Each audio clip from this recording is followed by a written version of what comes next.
হযরতে নূহ আলাইহিস সালামের সময়, বন্যার সময় তার অবাধ্য সন্তান যখন চলে যেতেছিল, পিতৃস্নেহে তিনি তার ছেলেকে ডাকলেন। বন্যা শুরু হয়ে গেছে, ছেলেকে দেখে বলছেন, ইয়া বুনাইয়ার কাম্মানা ওয়ালা তাকুম মাআল কাফিরিন। বেটা আয় আয়, তাড়াতাড়ি আয়, জাহাজে ওঠ, আর কাফেরদের সাথে তুই যাস না। কিন্তু নাফরমান ছেলে পিতার নসিহত মানলো না, বাপের কথা শুনলো না। সে তখন বলল, সাআবি ইলা জাবালিন ইয়াসিমুনি মিনাল মা। আমি পাহাড়ের উপরে গিয়ে উঠতেছি, সেখানে গিয়ে আমি পানি থেকে আত্মরক্ষা করব, আমি আপনার সাথে যাব না। পিতা হযরতে নূহ আলাইহিস সালাম শেষবারের মতো অবাধ্য ছেলেকে আল্লাহর পথে ফিরে আসার জন্য যথার্থ পথ দেখায় দিলেন, যথার্থ কথাটা তাকে শোনায় দিলেন। তিনি বললেন, লা আসিমাল ইয়াউম মিন আমরিল্লাহি ইল্লা মান রাহিম। আল্লাহ পাকে হযরত নূহ আলাইহিস সালাম বলছেন, আল্লাহ সেই কথা কোট করতেছেন, আজ আল্লাহর আযাব থেকে বাঁচানোর জন্য কেউ নাই। যাকে তিনি দয়া করে বাঁচাবেন, তিনি ছাড়া এই গজব থেকে কেউ বাঁচতে পারবে না। ও ছেড়ে পাহাড়ে যায় ঠাই পাবা না। আল্লাহ যদি রহমত না করেন, কেউ এই এত বড় বন্যা থেকে, প্লাবন থেকে কেউ বাঁচাতে পারবে না। আমি এক কিতাবের মধ্যে দেখেছিলাম, একটা রিসালার ভিতরে দেখেছি, হযরতে নূহ আলাইহিস সালাম তার বন্যার সময় যখন পানি যখন শেষ হয়ে গেল, মনে পড়ে গেল একটা বুড়ির কাছে আমি ওয়াদা করেছিলাম জাহাজে তুলে নেব, কিন্তু তার কথা তো আমি ভুলে গেছি। যখন জমিনে তিনি নামলেন, দেখলেন সমস্ত বিল্ডিং গুলি যা কিছু আছে, গাছপালা সব শেষ হয়ে গেছে, মানুষ সব শেষ হয়ে গেছে। মনে পড়লো বুড়ির কথা, হারে তার কথা তো ওয়াদা করেছিলাম সাথে নেব, কিন্তু ভুলে গেছি। হঠাৎ তিনি দূরে দেখতে পেলেন একটা ছোট্ট ঝুপড়ির মতো মনে করলেন, যেখানে পাহাড় পর্যন্ত নড়বড়ে হয়ে গেছে, ছোট্ট ঝুপড়িটা সেখানে টিকলো কি করে? কাছে গেলেন, ভেতরে মানুষ আছে বলে মনে হলো। কাছে গিয়ে ভিতরে জিজ্ঞেস করলেন, কে? জবাব এলো, আমি এই ঘরের মালিক, বৃদ্ধা এক বুড়ি, আমি এক মহিলা, তুমি কে? উনি বললেন, আমি আল্লাহর পয়গম্বর হযরত নূহ আলাইহিস সালাম।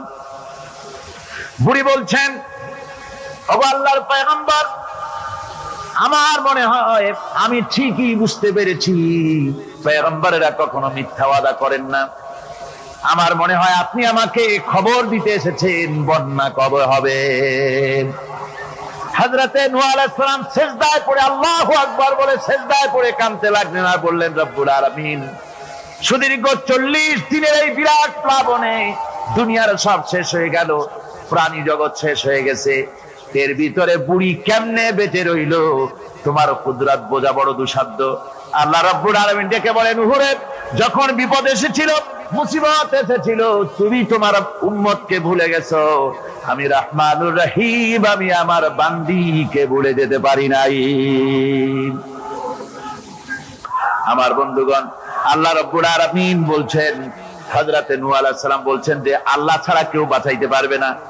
এমনি করে ছেলের সঙ্গে যখন কথোপকথন হচ্ছিল, ওয়াহালা বাইনাহুমাল মাউজু ফাকানা মিনাল মুগরাকিন।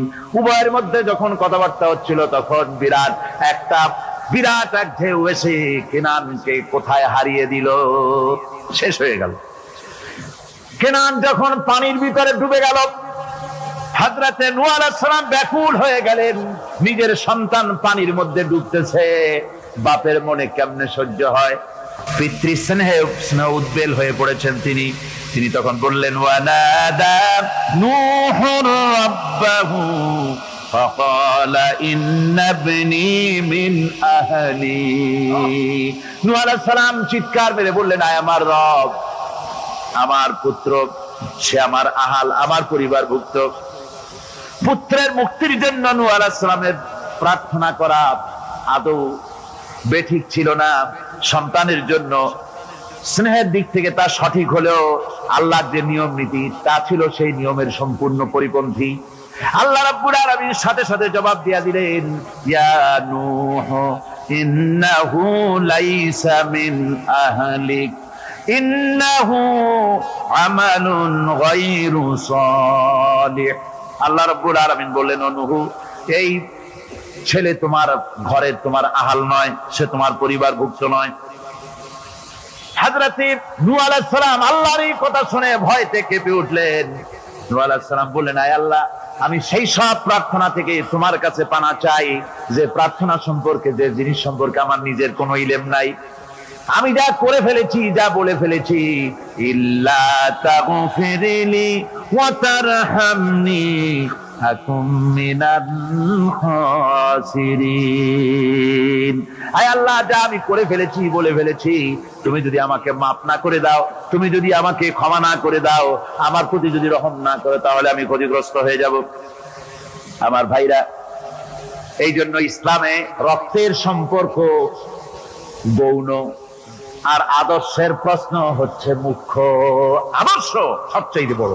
আপনার ছেলে হতে পারে, কিন্তু আল্লাহর আইনের আবদ্ধ হলে সেই ছেলের সঙ্গে স্নেহের সম্পর্ক থাকতে। হযরত আবু বকর সিদ্দিক রাদিয়াল্লাহু তাআলা আনহু বদরের জিহাদের পরে যখন ফিরে এসেছেন, ছেলে আব্দুল্লাহ তখনও কাফের ছিলেন। হযরত আবু বকরকে বলছেন, আব্বাজান, বদরের মাঠে জিহাদের মধ্যে যুদ্ধের ময়দানে কয়েকবার আপনারে পাইছিলাম তরবারির সামনে, কিন্তু আপনি আমার সম্মানিত পিতা, আমি আপনাকে কিছুই বলি নাই। হযরত আবু বকর বলেন, আমার ছেলে, বদরের মাঠে তোমার তরবারির সামনে কয়েকবার আমাকে পেয়েছো, কিছু বলো নাই। আমি আল্লাহর নামে কসম করে বলি, ওই বদরের মাঠে তুমি যদি আবু বকরের চোখের সামনে একবারও পড়ে যেতে, আবু বকরের তরবারি তোমাকে ক্ষমা করে দিত না। যেহেতু আমি মুসলমান আর তুমি কাফের, তোমার সাথে স্নেহের সম্পর্ক হবে তখন যখন তুমি ইসলামের পূর্ণ অনুসারী হবে, আদর্শের অনুসারী হবে। আমার ভাইরা, এই জন্য সূরা তাওবার ভিতরে আল্লাহ রাব্বুল আলামিন বলেছেন, ইয়া আইয়ুহাল্লাযীনা আমানু লা তাত্তাখিযু আবাআকুম ওয়া ইখওয়ানাকুম আউলিয়া ইন ইস্তাহাব্বুল কুফরা আলাল ঈমান। ও বিশ্বাসীরা, খবরদার, তোমরা তোমাদের বাপ হোক আর ভাই হোক বন্ধু বলে গ্রহণ করবে না এমত অবস্থায় যখন তারা ঈমানের চাইতে কুফরিকে বেশি ভালোবাসে। তারা বুঝতে পেরেছেন?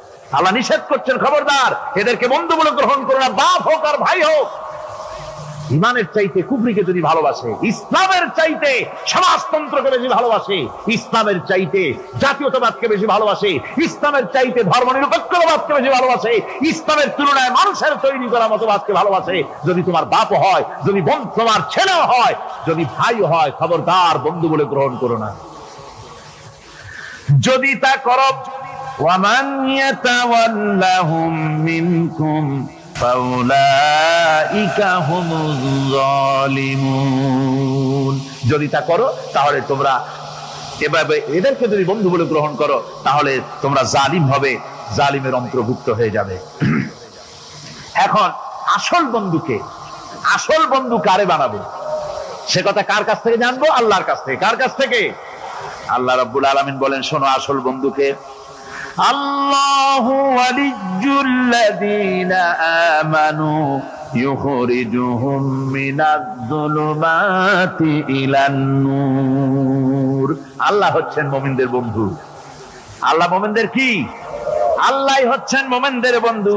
তিনি অন্ধকার থেকে মানুষগুলিকে আলোর দিকে নিয়ে আসেন।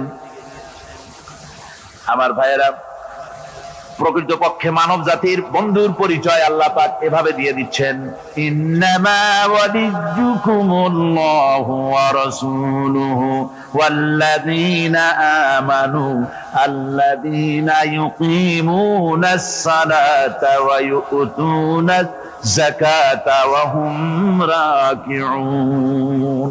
প্রকৃতপক্ষে বন্ধু হবে, প্রকৃতপক্ষে বন্ধু হচ্ছেন আল্লাহ, রাসূল এবং মুমিন।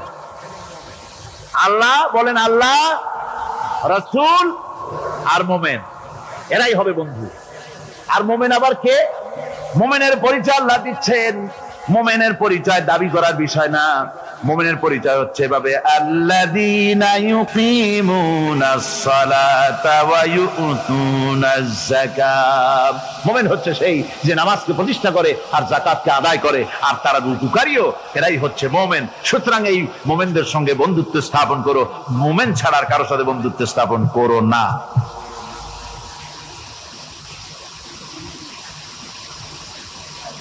আল্লাহ পাক এবার বলছেন কিয়ামতের দিন, ওয়াকালার রাসূলু ইয়া রাব্বি ইন্না কওমি ইত্তাখাযু হাযাল কুরআনা মাহজুরা।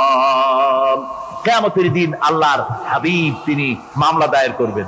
চিন্তা করেন, কিয়ামতের দিন আল্লাহর কোর্টে, কার কোর্ট? আল্লাহর কোর্টে মামলা দায়ের করবেন কে? কে করবেন? রাসূল পাক সাল্লাল্লাহু আলাইহি ওয়াসাল্লাম। তার নামে দরুদ পড়েন, সাল্লাল্লাহু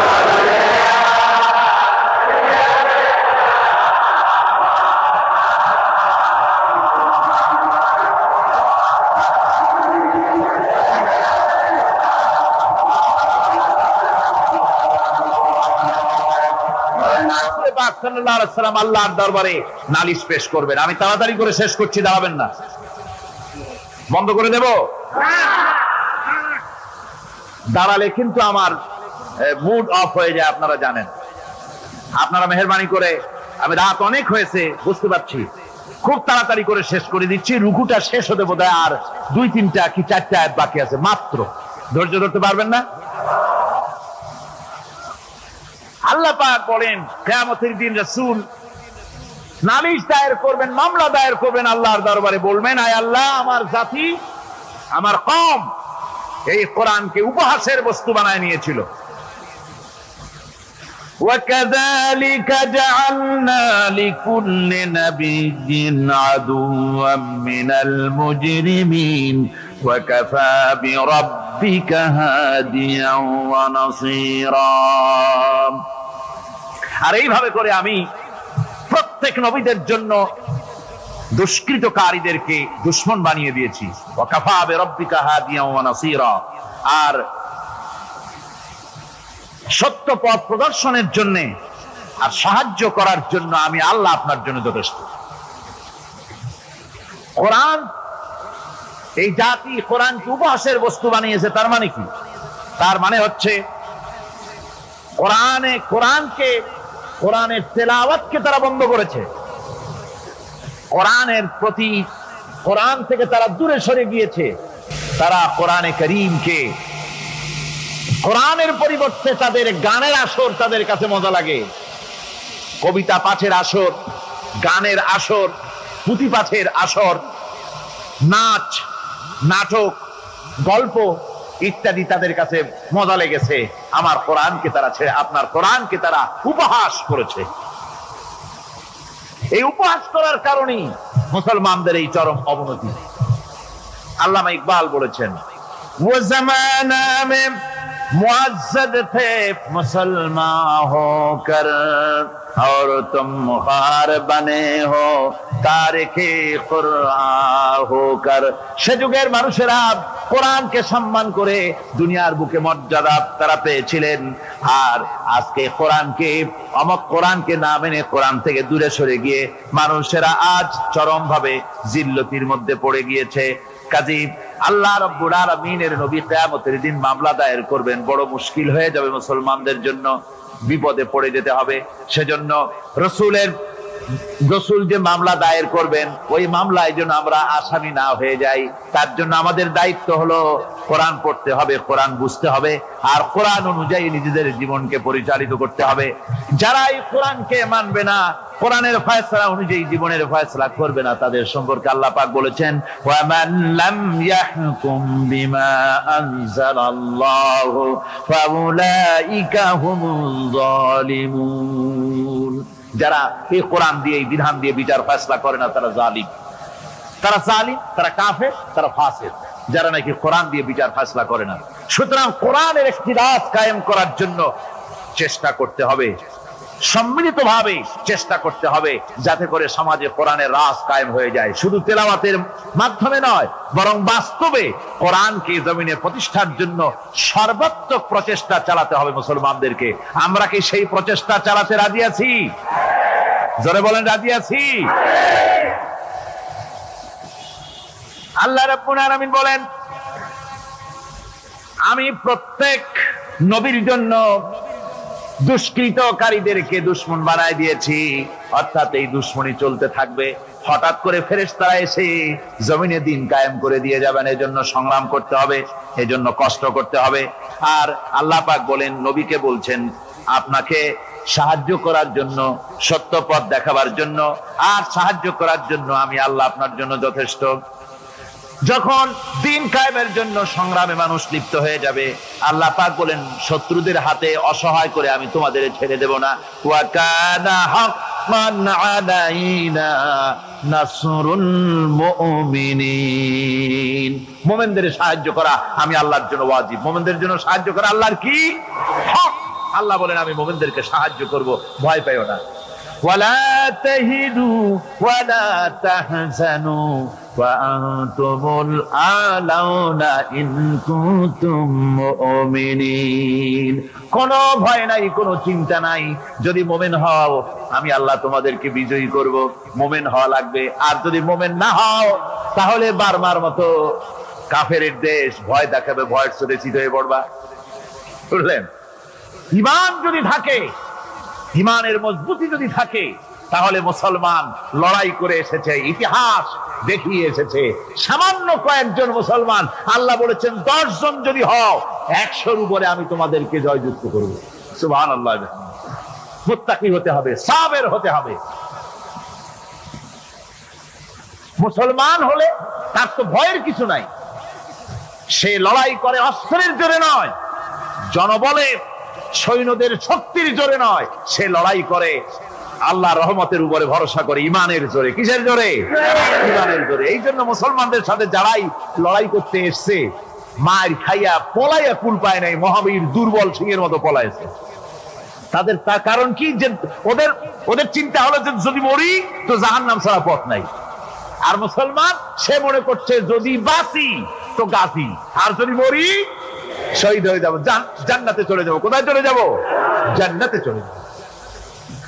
আমার ভাইয়েরা, এজন্য বিশ্বকবি, কবি সম্রাট আল্লামা ইকবাল বলেছেন, বাতিল সে দবনে ওয়ালে আয়ে আসমান হি হাম, বাতিল সে দবনে ওয়ালে আয়ে আসমান হি হাম, सोबर कर चुका है तू इम्तिहान हमारा। বাতিলের সামনে মাথা নত করার জাত আমরা না। আকাশ সাক্ষী, জমিন সাক্ষী, এই পৃথিবী সাক্ষী। মুসলমানেরা কখনো, ইমানদার মুসলমানেরা কখন মাথা, কোন সময় তারা মাথা নত করে না। তারা সেই বীর জাতি।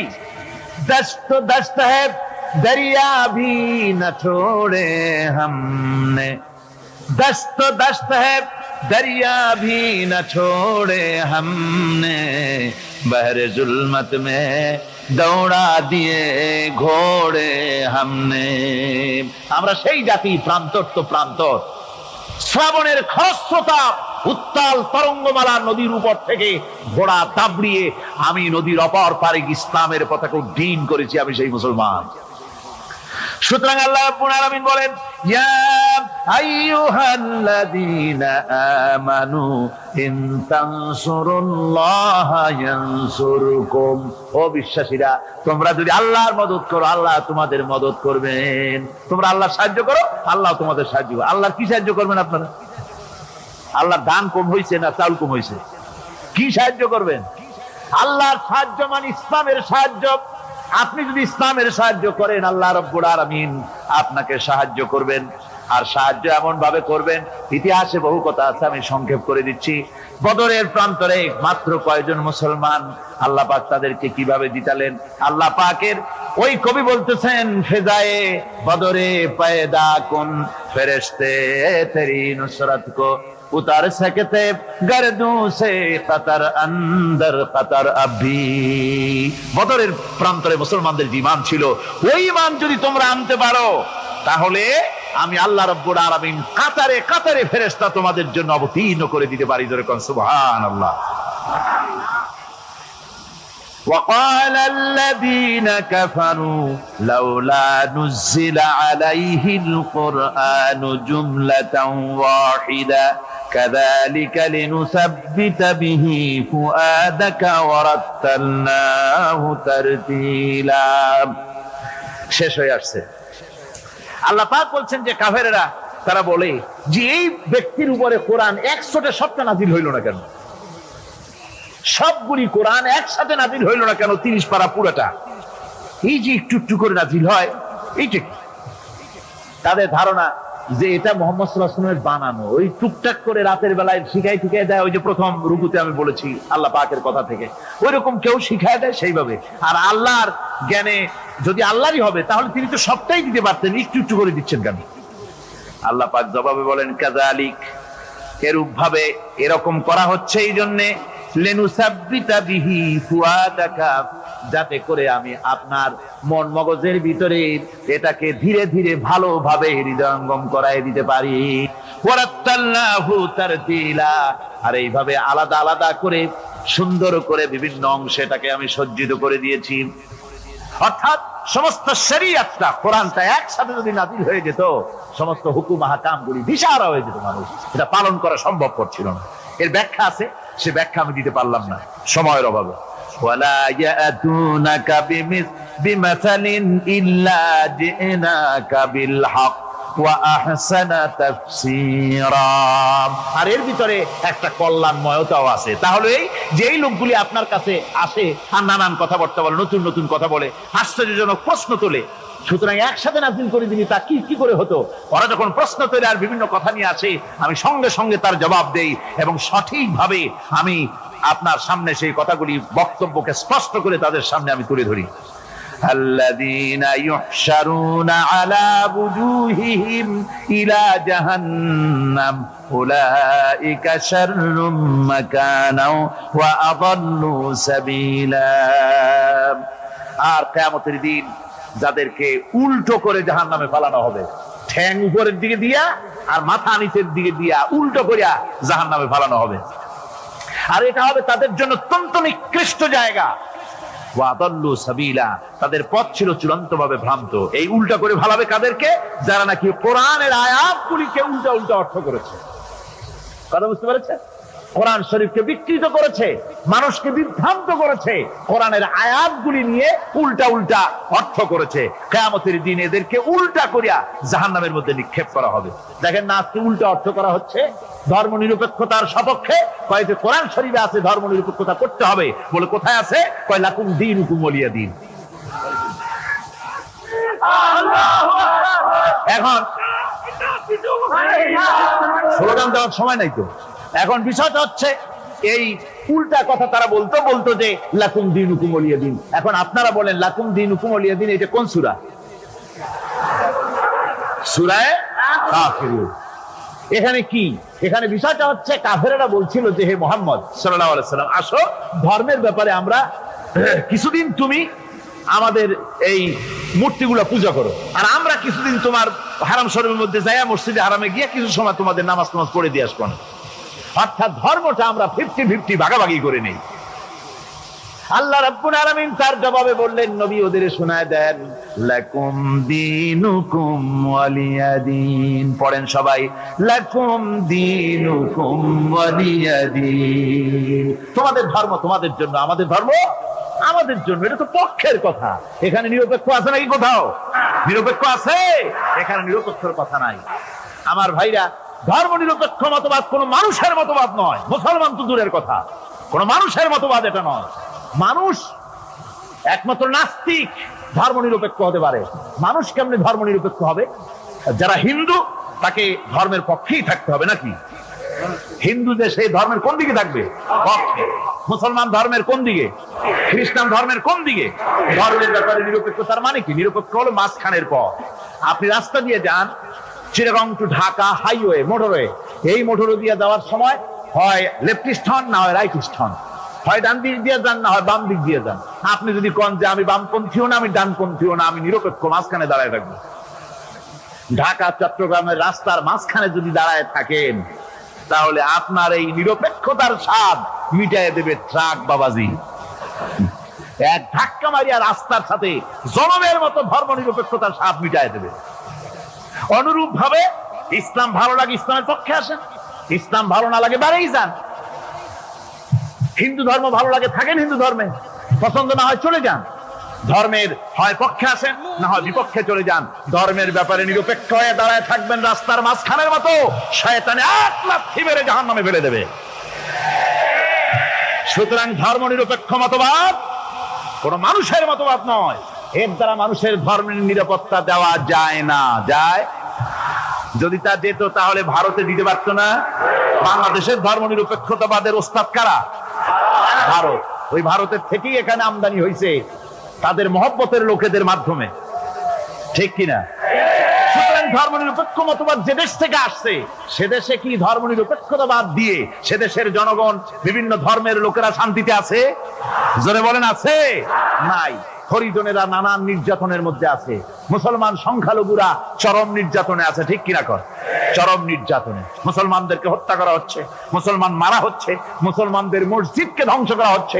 এ পর্যন্ত 500-এর উপরে মসজিদকে তারা মন্দির বানাইছে, বাবরি মসজিদকে তারা রামের জন্মস্থান বানাইছে, আবার শুনতে পাচ্ছি দিল্লি শাহী মসজিদকে তারা কৃষ্ণের জন্মস্থান বানায় ছাড়বে।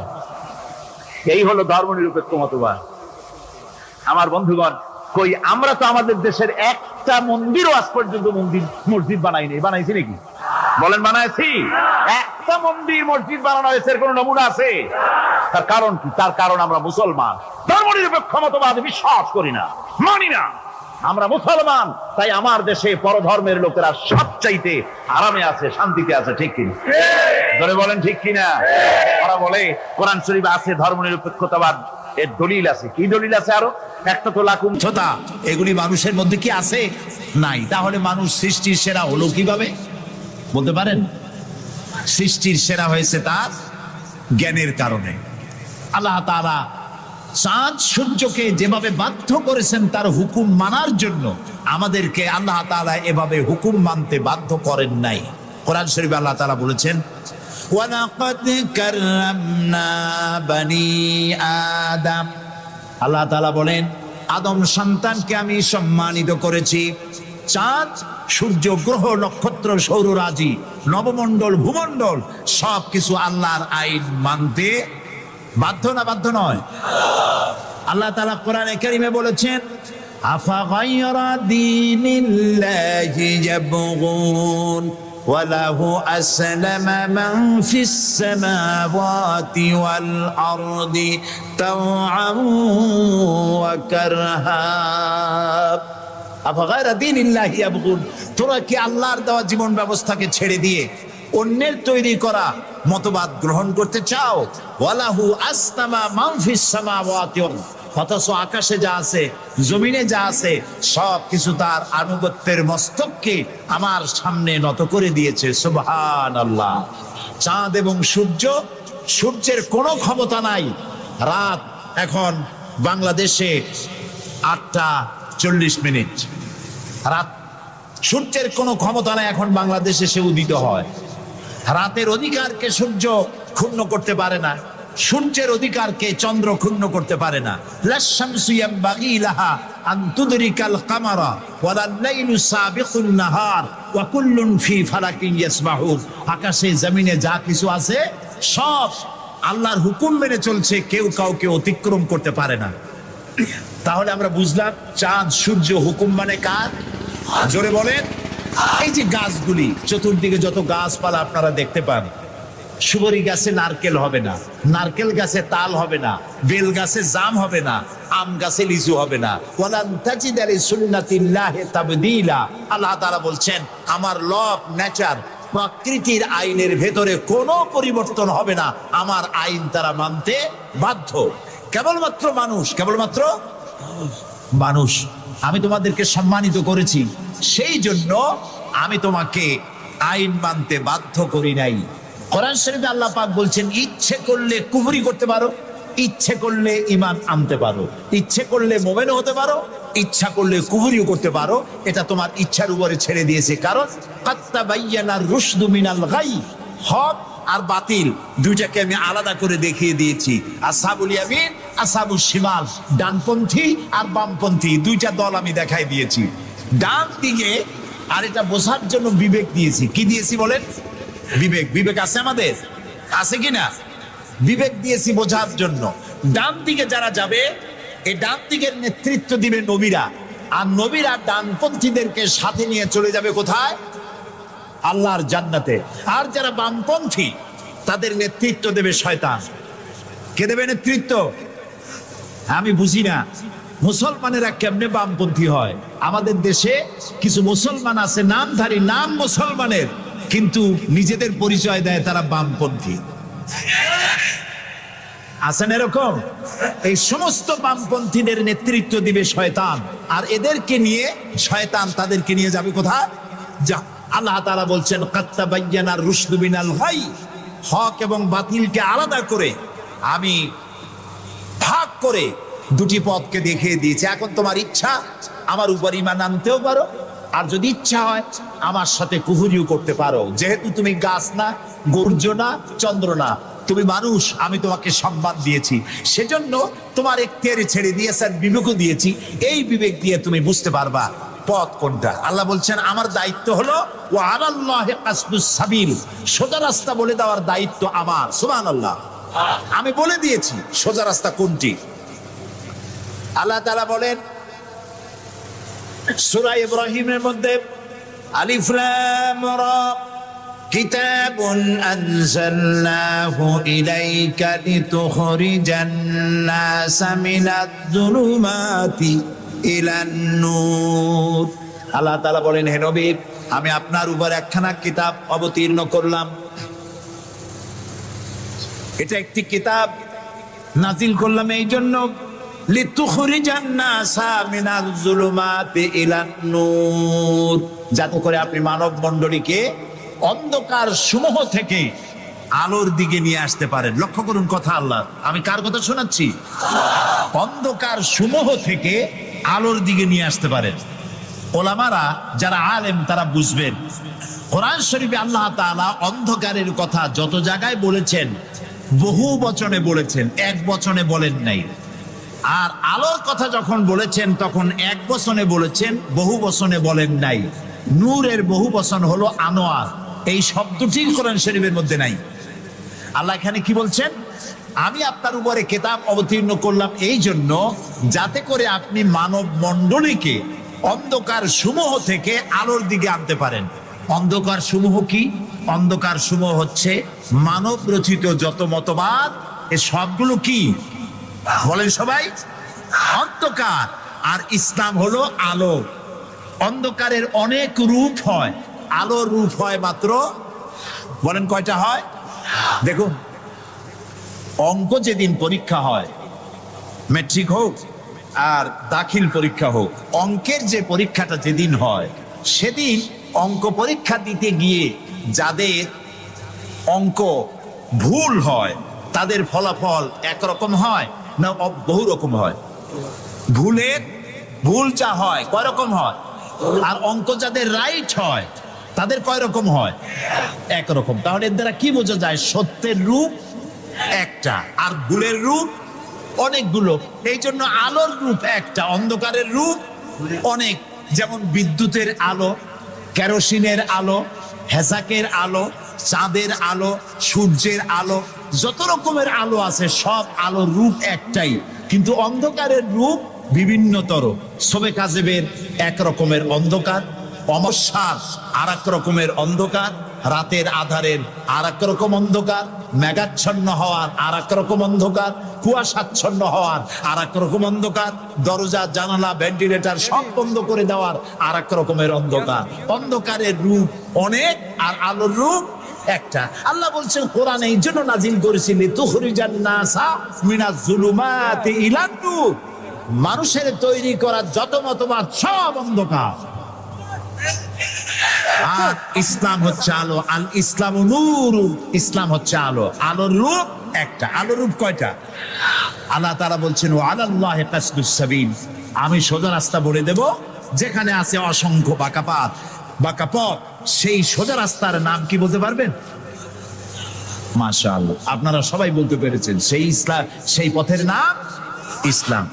এই ইসলামের পথ প্রদর্শক ছিলেন আল্লাহর নবীরা। দুনিয়ায় যত নবী আল্লাহ পাঠিয়েছেন সমস্ত নবীরা হচ্ছেন ইসলামের পথ প্রদর্শক। কিন্তু বইপত্রে অনেক সময় একটা কথা ভুল লেখে। তারা লেখে মুহাম্মদ সাল্লাল্লাহু আলাইহি ওয়াসাল্লাম ইসলাম ধর্মের প্রবর্তক। এটি একটি ভুল কথা। প্রবর্তক অর্থাৎ যিনি শুরু করেন, যিনি যে জিনিসটা চালু করেন, তিনি ওইটার প্রবর্তক হন। ইসলামের প্রবর্তক হচ্ছেন আল্লাহ তাআলা, আর সমস্ত নবীরা হচ্ছেন প্রচারক। আর সর্বশ্রেষ্ঠ প্রচারক হচ্ছেন মুহাম্মাদুর রাসূলুল্লাহ সাল্লাল্লাহু আলাইহি ওয়াসাল্লাম। আল্লাহ রাব্বুল আলামিন তাকে পৃথিবীতে পাঠালেন ইসলাম প্রচার, প্রসার, প্রতিষ্ঠা এই কাজের জন্য। আল্লাহ তাআলা তাকে পাঠালেন এবং তাকে সর্বাধিক মর্যাদা দিলেন। এত বড় মর্যাদা আল্লাহ তাআলা পৃথিবীতে আর কারো দেন নাই। সুবহানাল্লাহ। কোরআনে কারীমের মধ্যে আমরা দেখতে পাই আল্লাহ রাব্বুল আলামিন যখনই কোন নবীকে ডাকার দরকার বোধ করেছেন, তিনি নাম ধরে ধরে ডেকেছেন। তিনি বলেছেন ইয়া আদম, ইয়া জাকারিয়া, ইয়া ইব্রাহিম, ইয়া ঈসা, ইয়া মূসা। গোটা কোরআন শরীফ তন্ন তন্ন করে যদি তালাশ করা যায়, কোরআন শরীফের ভিতরে কোথাও ইয়া মুহাম্মদ এই শব্দটি, এই বাক্যটি কোথাও পাওয়া যাবে না। আল্লাহ তাআলা তার রাসূলকে মুহাম্মদ সাল্লাল্লাহু আলাইহি সাল্লামকে কোরআনে কারিমে কোথাও নাম ধরে ডাকেন নাই। কেন ডাকেন নাই? তাকে মর্যাদা দিয়েছেন। সুবহানাল্লাহ বলে। আল্লাহ রাব্বুল আলামিন নিজে তো নাম ধরে ডাকেনি নাই, বরং কোরআনে কারিমে আল্লাহ রাব্বুল আলামিন বলেছেন ও পৃথিবীর মানুষেরা, আমার নবী কি তোমরাও যেন পরস্পরকে যেভাবে নাম ধরে ডাকাডাকি করো, আমার নবীকে তোমরা সেভাবে নাম ধরে ডাকবে না। আল্লাহ নিষেধ করে দিয়েছেন। কোরআনে কারীমের মধ্যে আল্লাহ তাআলা তাকে নাম ধরে ডাকেন নাই এবং তার মর্যাদা সমস্ত নবীদের চাইতে বেশি দিয়েছেন। পৃথিবীতে যত নবী এলেন, সমস্ত নবীরা এসেছেন যার যার এলাকার উপরে ভিত্তি করে, ভাষার উপরে ভিত্তি করে, গোত্রের উপরে ভিত্তি করে। মুহাম্মদ সাল্লাল্লাহু আলাইহি সাল্লাম শুধু আরবি ভাষাভাষীদের নবী ছিলেন না, শুধুমাত্র মক্কার এবং মদিনার নবী ছিলেন না, তিনি বিশ্ব নবী। বলুন তো কি নবী? আল্লাহ রাব্বুল আলামিন কোরআনে কারীমের মধ্যে বলেছেন বুলিয়া আইয়ুহান নাসু ইন্নী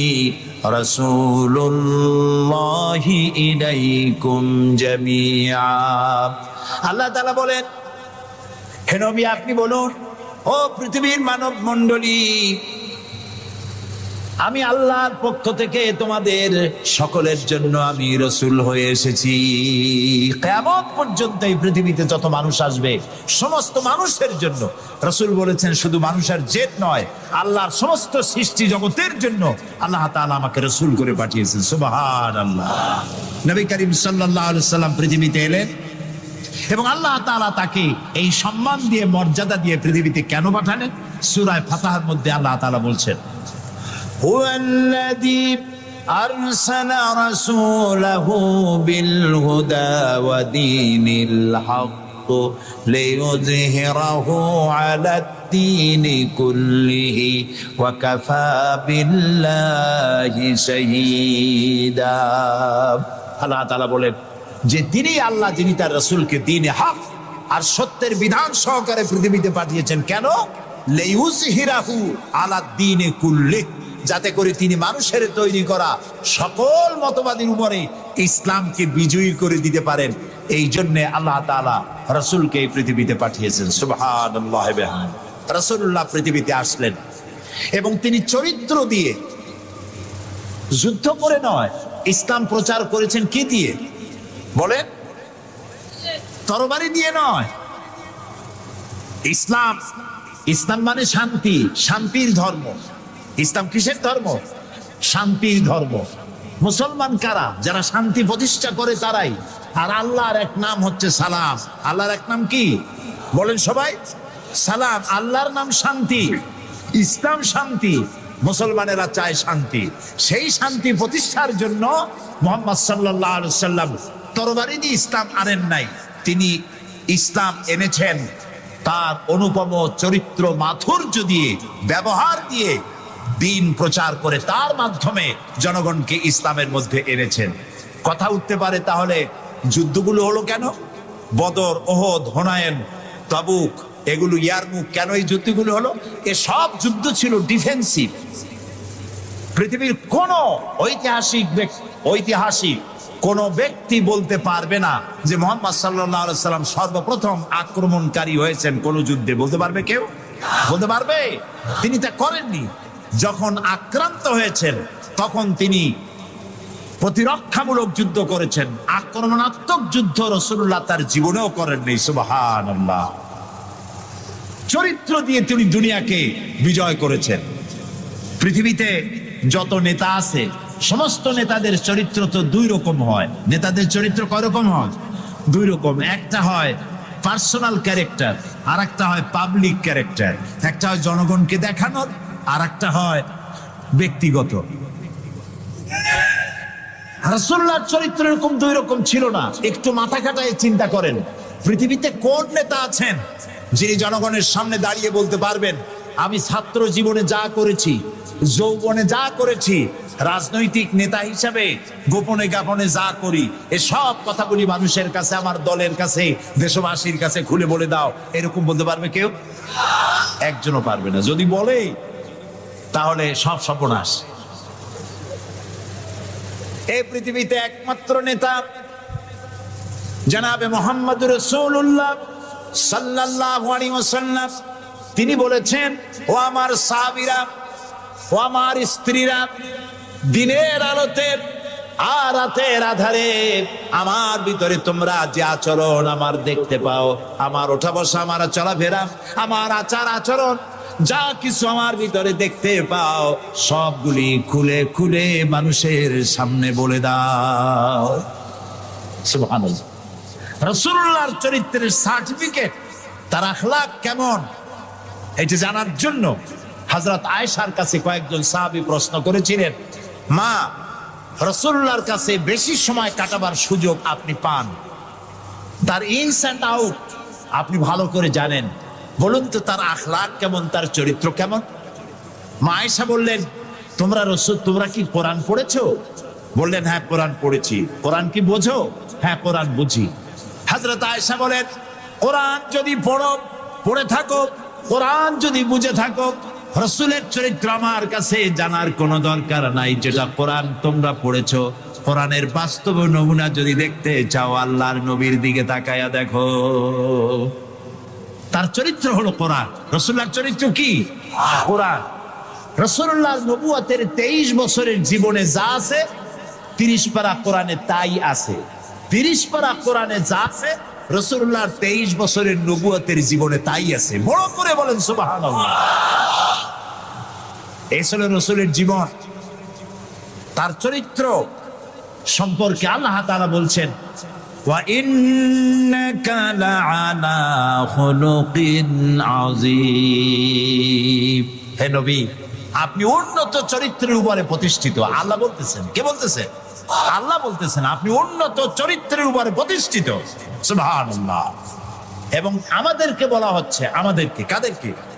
সারা দুনিয়ার মুসলমানদেরকে বলা হচ্ছে, লাকাদ কানা লাকুম ফি রাসূলিল্লাহি উসওয়াতুন হাসানাহ। গ্রহণযোগ্য মহত্তম আদর্শ তোমাদের জন্য আদর্শ রয়েছে তোমাদের রাসূলের মধ্যে। আমরা উল্টা কাজ করি। আমরা ইসলামরে চিনি পীর সাহেবরে দিয়া, মৌলানা সাহেবরে দিয়া, হুজুররে দিয়া ইসলাম বুঝতে চেষ্টা করি। এটা উল্টা কাম। আসলে ইসলাম দিয়া, কোরআন দিয়া, হাদিস দিয়া পীর সাহেবকে যাচাই করা উচিত, কোরআন হাদিস মতো উনি আছেন কিনা। হুজুর সাহেব, মৌলানা সাহেব, নেতা সাহেব কোরআন হাদিস অনুযায়ী আছে কিনা, ওই ব্যারোমিটার দিয়েই বাছাই এবং যাচাই করা উচিত। কিন্তু তা না করে আমরা উল্টাটা করি, যার জন্য আমরা প্রতারিত হই। এই জন্য রাসূল হচ্ছেন আমাদের নেতা হিসাবে শ্রেষ্ঠ নেতা, তার থেকে বড় নেতা আকাশের নিচে জমিনের উপরে কেউ নাই, তাকেই গ্রহণ করতে হবে। দেখুন, চরিত্রের উন্নত সার্টিফিকেট দিতে পারে একজন পুরুষের জন্য, কে দিতে পারে? তার স্ত্রী। সব থেকে কে পারে? স্ত্রী বলতে পারে এই পুরুষটি কেমন। আর একজন স্ত্রী তার স্বামীর জন্য সব করতে পারে, জীবনটাও বিলাই দিতে পারে, কিন্তু সহজে স্বামীর বিশ্বাস যেটা সেটার উপরে ঈমান আনা এটি সহজ কথা নয়। যত পীর সাহেবরা আছেন বাইরে মুরিদ বানাতে আসেন, জিজ্ঞেস করা উচিত, হুজুর আপনার বউ আপনার কাছে মুরিদ হয়েছে কিনা?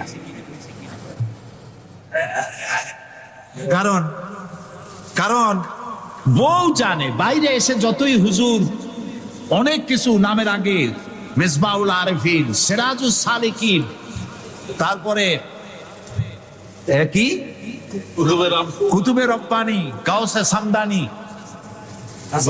আশেকে পান্দান, সিয়াহে দান্দান, এই যতই বলা হোক না কেন, কিন্তু আসলে উনি কি ওনার বউ চাইতে কেউ ভালো জানে না। এটা ঠিক কিনা? বউ ঈমান আনছে কিনা, মুরিদ হইছে কিনা, ওইটা দেখা দরকার। ড্রাইভারকে জিজ্ঞেস করা দরকার আপনার হুজুর কেমন, ড্রাইভার বলতে পারবে।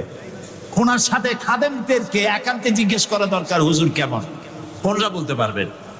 দেখুন, এই পৃথিবীতে নবী করিম সাল্লাল্লাহু আলাইহি ওয়াসাল্লাম যখন ওহী পেলেন, দ্বিতীয় ওহী ছিল ওয়ানজির আশিরাতাকাল আকরাবিন, নিকটবর্তী লোকদেরকে এবার দ্বীনের দাওয়াত দেন। এই সর্বপ্রথম দাওয়াতের জন্য আল্লাহ তাআলা বললেন, আল্লাহর প্রতি, জাহান্নামের প্রতি ভয় দেখান, সতর্ক করুন মানুষদেরকে।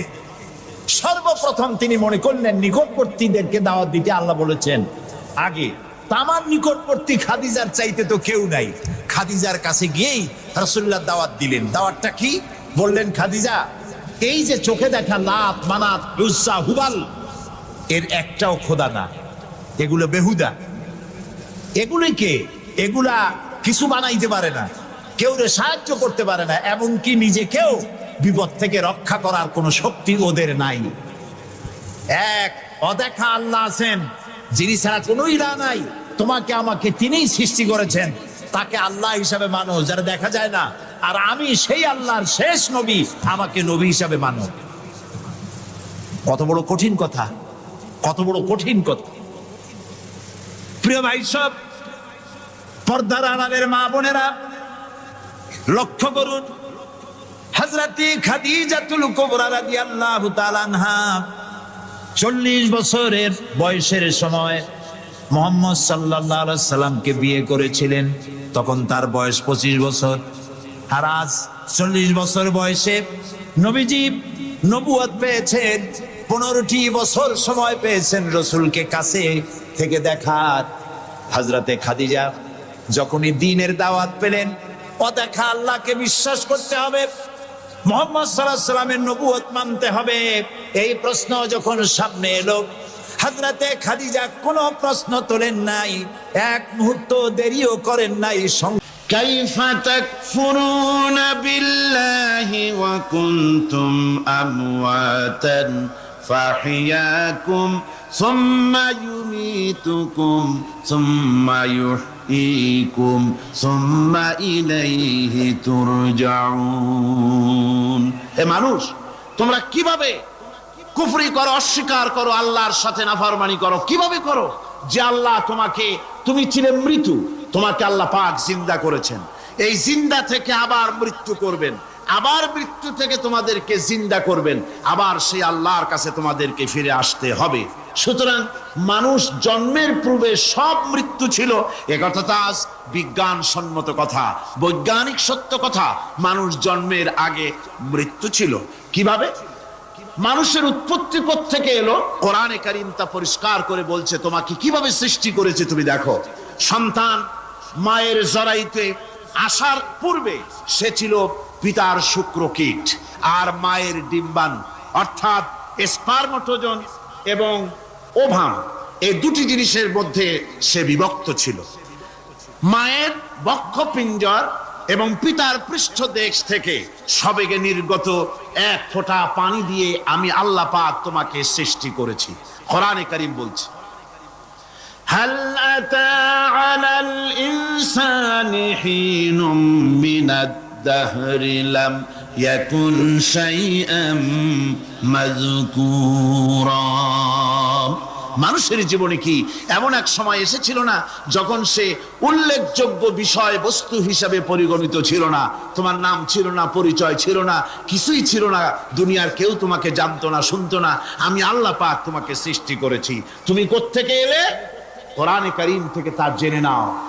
আল্লাহ রাব্বুল আলামিন বলেন, ইন্না খালাকনাকুম মিন তুরাবিন সুম্মা মিন নুতফাতিন সুম্মা মিন আলাকাতিন সুম্মা মিন মুদগা। আমি রব্বুল আলামিন তোমাকে সৃষ্টি করেছি, মাটির উপাদান দিয়ে তৈরি করলাম।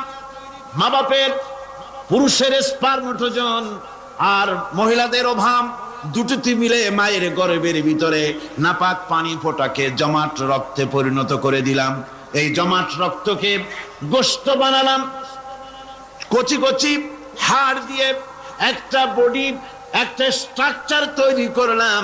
তারপরে ফাকাসাউনাল ইযামা লাহমা, গোশত দিয়ে, রগ দিয়ে, চামড়া দিয়ে সুন্দর করে ছাউনি দিয়া মায়ের গর্ভের ভিতরে আমি আল্লাহ রব্বুল আলামিন তোমাকে বানাইছি।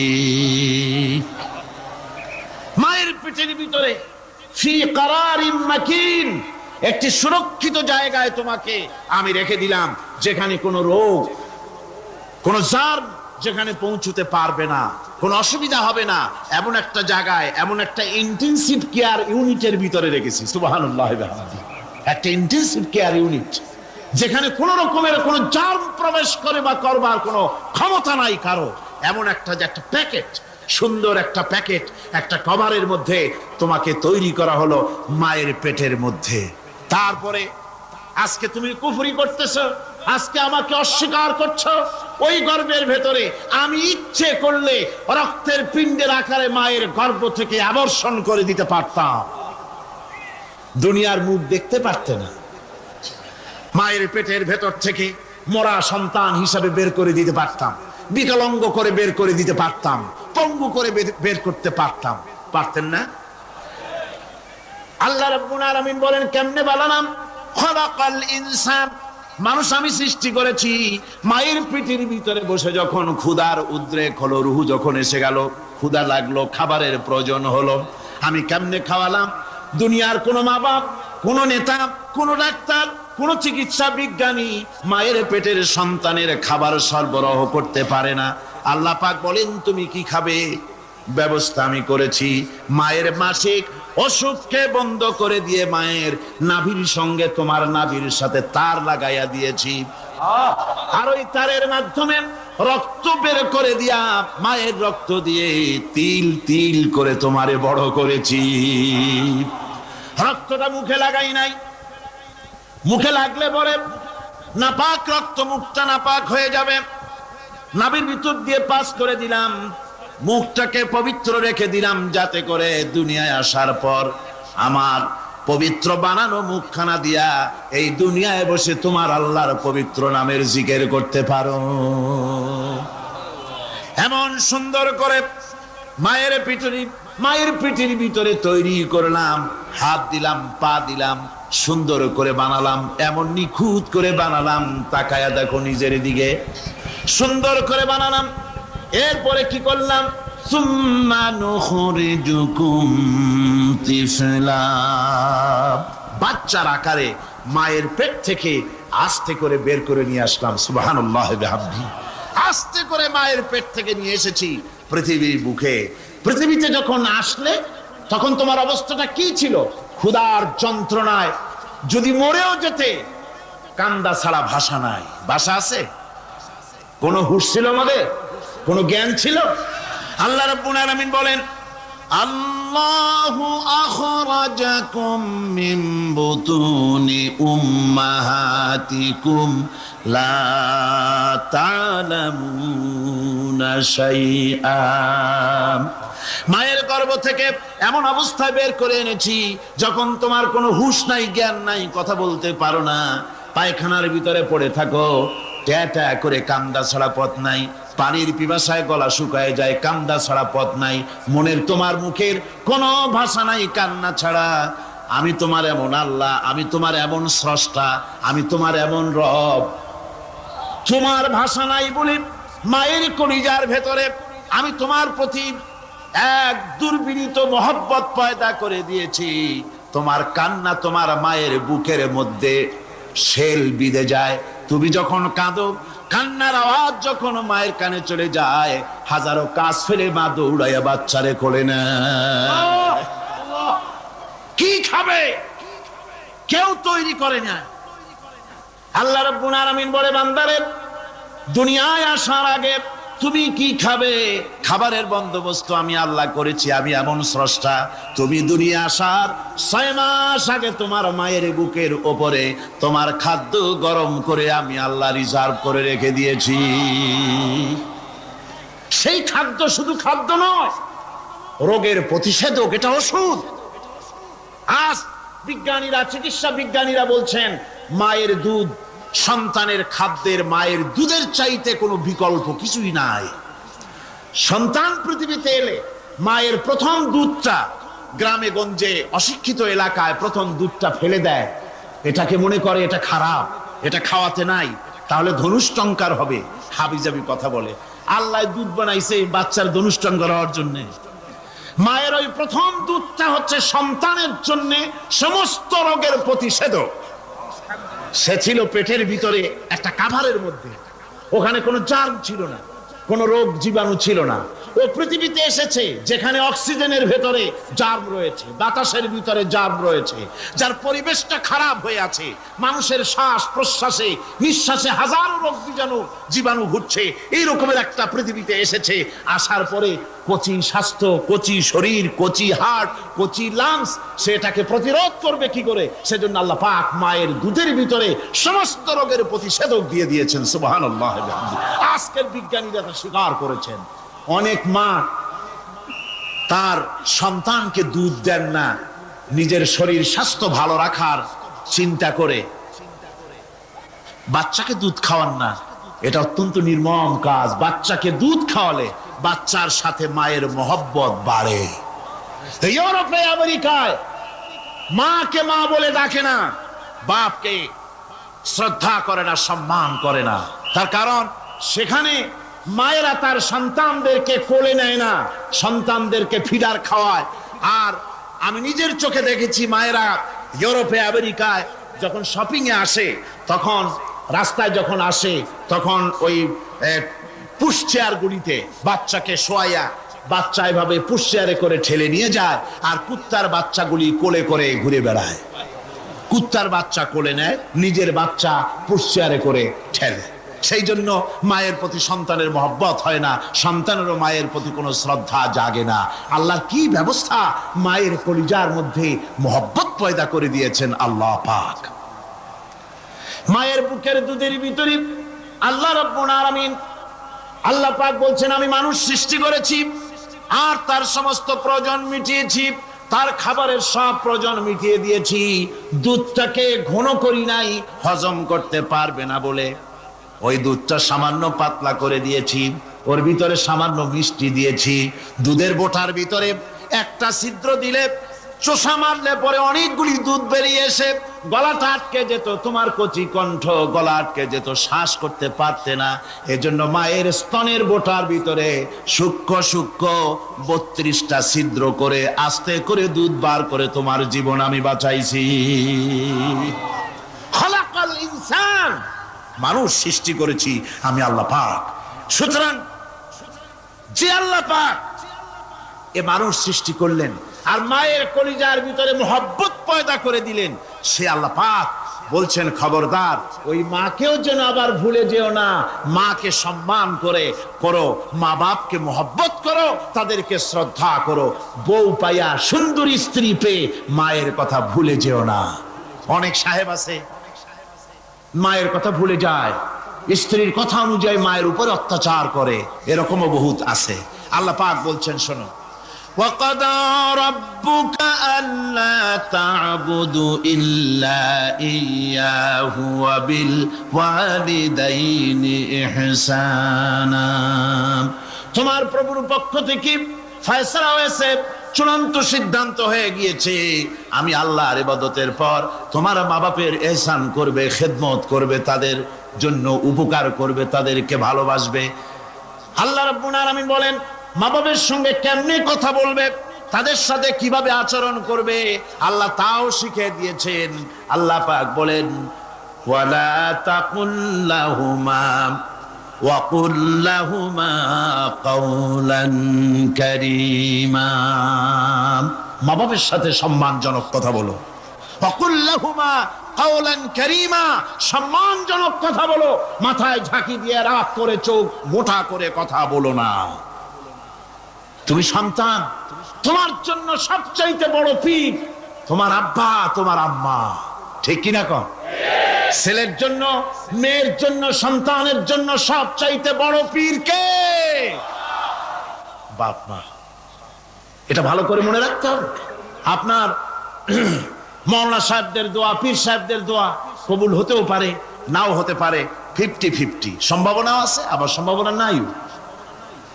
কিন্তু মা বাবার দোয়া কবুল হবে 100% সিউরিটি রয়েছে। রাসূলুল্লাহ বলেছেন 3 জনের দোয়া কবুল হবে, মুস্তাজাবুদ দাওয়াত। কয়জনের দোয়া কবুল হবে? আল্লাহ রাব্বুল আলামিনের হাবিব বলেন 3 জনের দোয়া কবুল হবে আল্লাহর দরবারে। তার মধ্যে একজন হলেন মাজলুম ব্যক্তি, যে ব্যক্তি অত্যাচারিত, যে ব্যক্তি মুসাফির, প্রবাসী, তার দোয়া কবুল হবে। আর মা বাপ যদি সন্তানের জন্য দোয়া করে, ওই দোয়া আল্লাহ রাব্বুল আলামিনের দরবারে মঞ্জুর হয়ে যায়। আল্লাহ রাব্বুল আলামিন মা বাপ সম্পর্কে বলেন, মা বাবের জন্য আমার কাছে দোয়া করবি বান্দারা, আমার কাছে দোয়া করবি। দোয়াটা আল্লাহ পাক শিখাচ্ছেন, রব্বির হামহুমা কামা রব্বায়ানি সাগীরা। পড়েন সবাই, রব্বির হামহুমা কামা রব্বায়ানি সাগীরা। একটু জিকির করেন, লা ইলাহা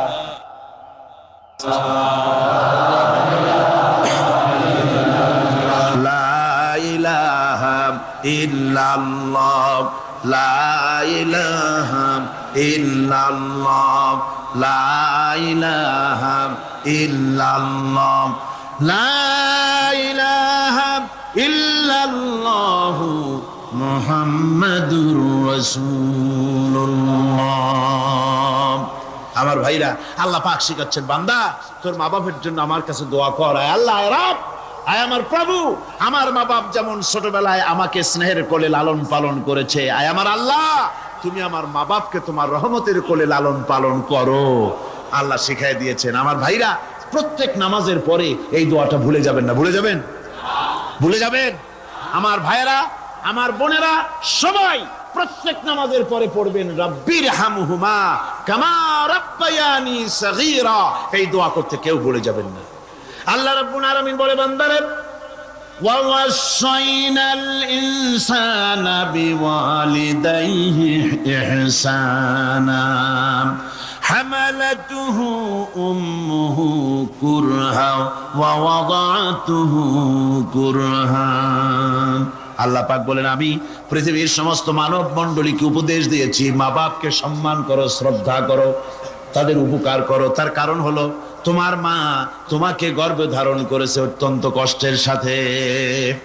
আল্লাহ বলতেছেন, মা তোমাকে গর্ভ ধারণ করেছে অত্যন্ত কষ্টের সাথে, এরপরে তোমাকে ডেলিভারি করেছেন অত্যন্ত কষ্টের সাথে, তোমাকে ডেলিভারি করেছেন। গভীর রাত্রে মানুষ সব ঘুমায় যায়, গর্ভবতী মা ঘুমাতে পারে না, সন্তান পেটের ভিতরে হাঁটু দিয়া গুতা মেরেছে, পা দিয়া লাথি মেরেছে।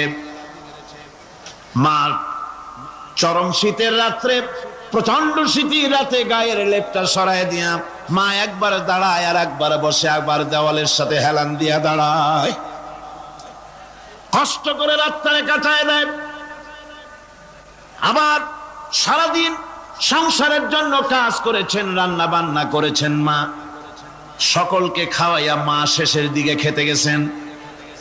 যখন নিজে খেতে গেলেন, খাবারের ক্ষুধাত নিয়ে পেট ক্ষুধা নিয়ে খেতে বসেছেন, পেটের ভিতরে সন্তান লাথি মেরেছে, পেটের মধ্যে ঘুষা মেরেছে, হাঁটু দিয়া গুতা মেরেছে, ভরা পেটে পেটের ভিতরে সন্তান গুতা মারলো হাঁটু দিয়া মাথা দিয়া। মা ক্ষুধা রয়েছে পেটে, খেতে পারলেন না, বেদনা শুরু হয়েছে। খাবারের থালাটা ঠেলে দিয়ে মা দাঁড়ালেন, বসলেন, চোখের পানি ফেললেন। এভাবে করে মা একটা দুইটা দিন নয়, 10টি মাস পর্যন্ত সন্তানটাকে পেটের মধ্যে নিয়ে, একটা জীবিত মানুষ আর একটা জীবিত সন্তান পেটের মধ্যে নিয়ে নড়াচড়া করছেন, চলাফেরা করছেন। কিতাবের মধ্যে এসেছে রাতের বেলায় মা যে ঘুমাতে পারেন না সন্তানের নড়াচড়ার কারণে, রাতভর ইবাদত করলে যত সওয়াব পাওয়া যেত আল্লাহ ওই সওয়াব মায়ের আমলনামায় লিখে দেন।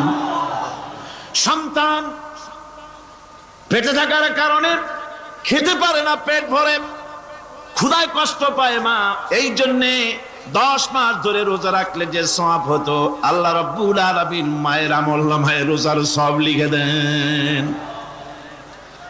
10 মাস পুরে গেল, সন্তান ডেলিভারির সময় চলে এলো। মায়ের মন বিমর্ষ, সন্তান ডেলিভারি হবে, না জানি মরে যায় নাকি, না জানি অপারেশন লাগে নাকি, কি অবস্থা হবে। মা খেতে পারে না, মুখটা শুকায়া যায়। ডেলিভারির সময় যখন আসে, মা বাবার কাছ থেকে বিদায় নিয়ে যায়, স্বামীকে একান্তে গোপনে ডেকে নিয়ে বলে, প্রাণের স্বামী, দীর্ঘদিন একসঙ্গে ঘর কন্যা করেছি, অপরাধ হয়ে যেতে পারে, আমারে মাফ করে দিও। আমার মনে হয় এবার আমি আর বাঁচবো না। সংসার থাকলো, চাবি থাকলো, সব বুঝে নাও, আমারে মাফ করে দিও। মা চলে গেল সতিকা গৃহে, ক্লিনিকে চলে গেল, অপারেশন থিয়েটারে চলে গেল, অথবা ডেলিভারির জায়গায় চলে গেল। ডেলিভারি পেইন শুরু হয়ে গেল, বেদনা শুরু হয়ে গেল। এক একটা বেদনা যেন মায়ের এক একটা মৃত্যু যন্ত্রণা শুরু হয়ে যায়। এমন যন্ত্রণা, প্রসব বেদনা দুনিয়ার ভুক্তভোগী মা ছাড়া আর কেউ জানে না। এই চরম বেদনার ভেতর দিয়ে, চরম কষ্টের ভিতরে মা যখন একটা বাচ্চা প্রসব করলো, জিহাদের ময়দানের মতো মা রক্তাক্ত হয়ে গেলেন, সন্তান দুনিয়ায় এলো। মা তখন অস্থির থাকেন। এত বড় বিরাট কষ্টের ভিতরে আল্লাহ রাব্বুল আলামিন বলেন, সন্তান যখন ডেলিভারি হয়ে গেল, মায়ের মনের ভিতরে আমি তখন এই ফিলিংস, এই টেন্ডেন্সি জাগ্রত করে দিই, দেখ কি হয়েছে। মা তখন দেখতে চায় কি হয়েছে। মায়ের সামনে যখন এত কষ্টের, হৃদয় রিংড়ানো, কলিজার 32টি নাড়ি ছেঁড়া যন্ত্রণার সন্তান যখন মায়ের চোখের সামনে আসে, আল্লাহ পাক বলেন, মা যখন তার ছেলের মুখের দিকে তাকায়, মেয়ের মুখের দিকে তাকায়, আল্লাহ বলেন 10 মাসের পেটে ধরা কষ্ট আর ডেলিভারির সব কষ্ট মায়ের মন থেকে মুছে ফেলে দেই। আল্লাহ রাব্বুল আলামিন বলেন, খবরদার দুনিয়ার মানুষ, এমন মায়ের সাথে নাফরমানি করবি না, এ মায়ের সাথে নাফরমানি করবি না, মাকে সম্মান করবি, মার কাছে দোয়া চাবি। দুনিয়ায় যদি সম্মান চাও, রিজেক্ট চাও, মায়ের পায়ে ধরে কাঁদো। মায়ের জাতি অনেক সম্মান তার। রাসূল করিম সাল্লাল্লাহু আলাইহি সাল্লামকে প্রশ্ন করা হয়েছে, হুজুর খেদমত করবো কার? হুজুর কয় মায়ের। তারপরে কার? হুজুর কয় মায়ের। তারপরে কার? হুজুর বলেন মায়ের। তারপরে কার? তোমার পিতার। 3 গুণ। তোর মায়ের মর্যাদা 3 গুণ বেশি, তোর বাবার চাইতে মর্যাদা বেশি। সুবহানাল্লাহ পড়ে। আর আজকে ইসলামের শত্রুরা তারা বলে যে ইসলাম নারীর অধিকার আদায় করে নাই। নারীর অধিকার ইসলাম দেয় নাই তো কে দিয়েছে? আমার বন্ধুগণ, বিশ্বনবী জনাব মুহাম্মদ রাসূলুল্লাহ সাল্লাল্লাহু আলাইহি ওয়াসাল্লাম মসজিদে নববীর ভিতরে বসে আছেন। এক বৃদ্ধা মহিলা মসজিদের মধ্যে প্রবেশ করলেন। হুজুর বৃদ্ধাকে দেখে দাঁড়ায় গেলেন। বিশ্বনবী বুড়ি মেয়ে লোককে দেখে দাঁড়ায় গেলেন। আল্লাহর নবী বুড়িকে দেখে দাঁড়ালেন। বুড়ি যখন কাছে এলেন, আল্লাহর নবী নিজের গায়ের চাদর বুড়ির জন্য বিছায়া দিলেন। বুড়ি বসলেন। এরপরে কথাবার্তা সারার পর বুড়ি যখন বিদায় হবেন, হুজুর আবার দাঁড়ালেন। বুড়ি মহিলা চলে গেলেন। সাহাবায়ে কেরাম বলেন, ইয়া রাসূলুল্লাহ, কিছুই বুঝলাম না, একজন বৃদ্ধা মহিলার জন্য বিশ্বনবী দাঁড়ান আর গায়ের চাদর বিছান, আমরা বড় আশ্চর্য হয়ে গেলাম। নবীজি বলেন, ও আমার সাহাবীরা, তোমরা জানো না এই মহিলাকে চিনতে পারো নাই? আমি আমার মায়ের দুধ আমার জীবনে কিসমতে তেমন হয় নাই, আমি আমার মায়ের দুধ তেমন কিসমতে পাই নাই। যার বুকে দুধ খেয়ে, যার কোলে কাখে চড়ে আমি বড় হয়েছি, আমার সেই দুধ মা, ইনি হযরতে হালিমাতুস সাদিয়া, আমার সেই দুধ মা। রাসূলুল্লাহ নিজে সম্মান দিয়েছেন মায়ের। খবরদার, মাকে অসম্মান করবেন না, মাকে সম্মান করবেন, মাকে শ্রদ্ধা করবেন। আমার বন্ধুগণ, আলেম ওলামা পীর বুজুর্গদের জন্য হাদিয়া তো দেন, আপনারা কোনো নিষেধ নাই, দেন। হাদিয়া দেওয়াও সুন্নত, নেওয়াও সুন্নত, দিবেন, আমি কোনো নিষেধ করি না। কিন্তু আমি বলতে চাই, পীর বুজুর্গদের কাছে, আলেম ওলামাদের কাছে হাদিয়া দিয়া আল্লাহরে যত না খুশি করতে পারবেন, এই ডালিম বেদানার মৌসুমে বেদানা একটা ভেঙে নিজ হাতে যদি মায়ের মুখে তুলে দেন, আল্লাহর আরশ খুশি হয়ে যাবে, আল্লাহর আরশে আজিম খুশি হয়ে যাবে, আল্লাহ পাক খুশি হয়ে যাবেন। মায়ের খাওয়াও, বাপকে খাওয়াও, তোমার সবচেয়ে বড় পীর তিনি। সুবহানাল্লাহ, সুবহানাল্লাহ। মা বাপ যদি একটু দোয়া করে দেয়, তোমার জিন্দেগির কাম শেষ। একটু বদদোয়া করলে জাহান্নামে যাবা। কোন পীর সাহেব বদদোয়া করলে জাহান্নামে যাবে এমন কথা নয়, কোন মাওলানা বদদোয়া করলে দোজখে যাবে এমন কথা নয়। রাসূল বলেছেন, হুমা জান্নাতুকা ওয়া নারুকা, মা বাপ তোমার বেহেশত, মা বাপ তোমার জাহান্নাম। মা বাপ যদি অসন্তুষ্ট হয়, দোজখে যাবি, আর মা বাপ যদি খুশি, আল্লাহর জান্নাতে চলে যাবে। সুবহানাল্লাহ, সুবহানাল্লাহ, সুবহানাল্লাহ। মায়ের পায়ের তলে তোর বেহেশত। আমরা পুরুষ, আমাদের গত বছরও বলেছি, আমরা পুরুষ, আমাদের পায়ের তলে জুতা, আমাদের পায়ের তলে কি? শুধু জুতা। আর আমার মা, আমার মায়ের জাতি যারা এই প্যান্ডেলে বসে আছেন, আমার মায়েরা, বোনেরা, মায়ের জাতি যারা পৃথিবীতে, মায়ের জাতির পায়ের তলে আল্লাহর বেহেশত। সুবহানাল্লাহ। নারীর মর্যাদা ইসলাম দেয় নাই, কে দিয়েছে? আল্লাহ দিয়েছেন, আল্লাহ রাসূল দিয়েছেন। আমার বন্ধুগণ, হযরত বাইজিদ বুস্তামি, ছোট্ট বাচ্চা ছেলে, গভীর রাত্রে মা অসুস্থ, পানির পিপাসায় জেগে উঠেছেন। বাবারে, পিপাসায় শেষ হয়ে গেলাম, পানি দাও। ছেলে ঘরের ভিতরে পানি না পেয়ে বাইরে দৌড়াদৌড়ি করলেন। অনেক দূর থেকে পানি নিয়ে এসে দেখেন মা ঘুমায় গেছেন। পানি নিয়ে দাঁড়ানো, পৌষ মাস, মাঘ মাসের শীতের রাত, ফজরের সময় মায়ের ঘুম ভেঙে গেল। তাকিয়ে দেখেন বাইজিদ দাঁড়ানো, হাতে পানি থরথর করে কাঁপছে। জিজ্ঞাসা করে, বাইজিদ তুমি দাঁড়ানো কেন? ছোট্ট বাচ্চা বলে, মা পানি চেয়েছিলে তুমি গভীর রাত্রে, পানি ঘরে ছিল না, অনেক দূর থেকে আনতে হয়েছে। মা বলছে, ঘুমাও নাই কেন গ্লাস থুইয়া? বাচ্চা বলে, ঘুমাই নাই, তুমি যদি আবার পানি চাও, সময় মতো যদি দিতে না পারি, মা তোমার কষ্ট হবে, এই জন্য ফজর পর্যন্ত আমি দাঁড়ায় আছি, কখন তুমি পানি চাও। মা হাতের থেকে পানি নিয়ে পান করলেন। বাইজিদকে বিছানার উপরে আরাম করে কম্বল দিয়ে ঘুম পড়াইয়া দিলেন। হযরত বাইজিদের মা উযু করে ফজরের নামাজ পড়ে সিজদায় চলে গেলেন। চিৎকার মেরে কেঁদে বলেন, আমার রব, আমার আল্লাহ, আমি আমার বাইজিদের মা, আমি মা হয়ে বাইজিদের জন্য দোয়া করি। বাইজিদ আমার জন্য আজকে যা করেছে, আমি মা, আমার কলিজা ঠান্ডা হয়ে গেছে। আয় আল্লাহ, আমি বাইজিদের জন্য দোয়া করি, তুমি তাকে সুলতানুল আরিফিন বানাইয়া দিও। মঞ্জুর হয়ে গেল আল্লাহ পাকের কাছে দোয়া। আমার ভাইরা, আল্লাহ পাক বলছেন, খবরদার, আমার ইবাদতের পরে মা বাপ, আল্লাহর ইবাদতের পরে কারা?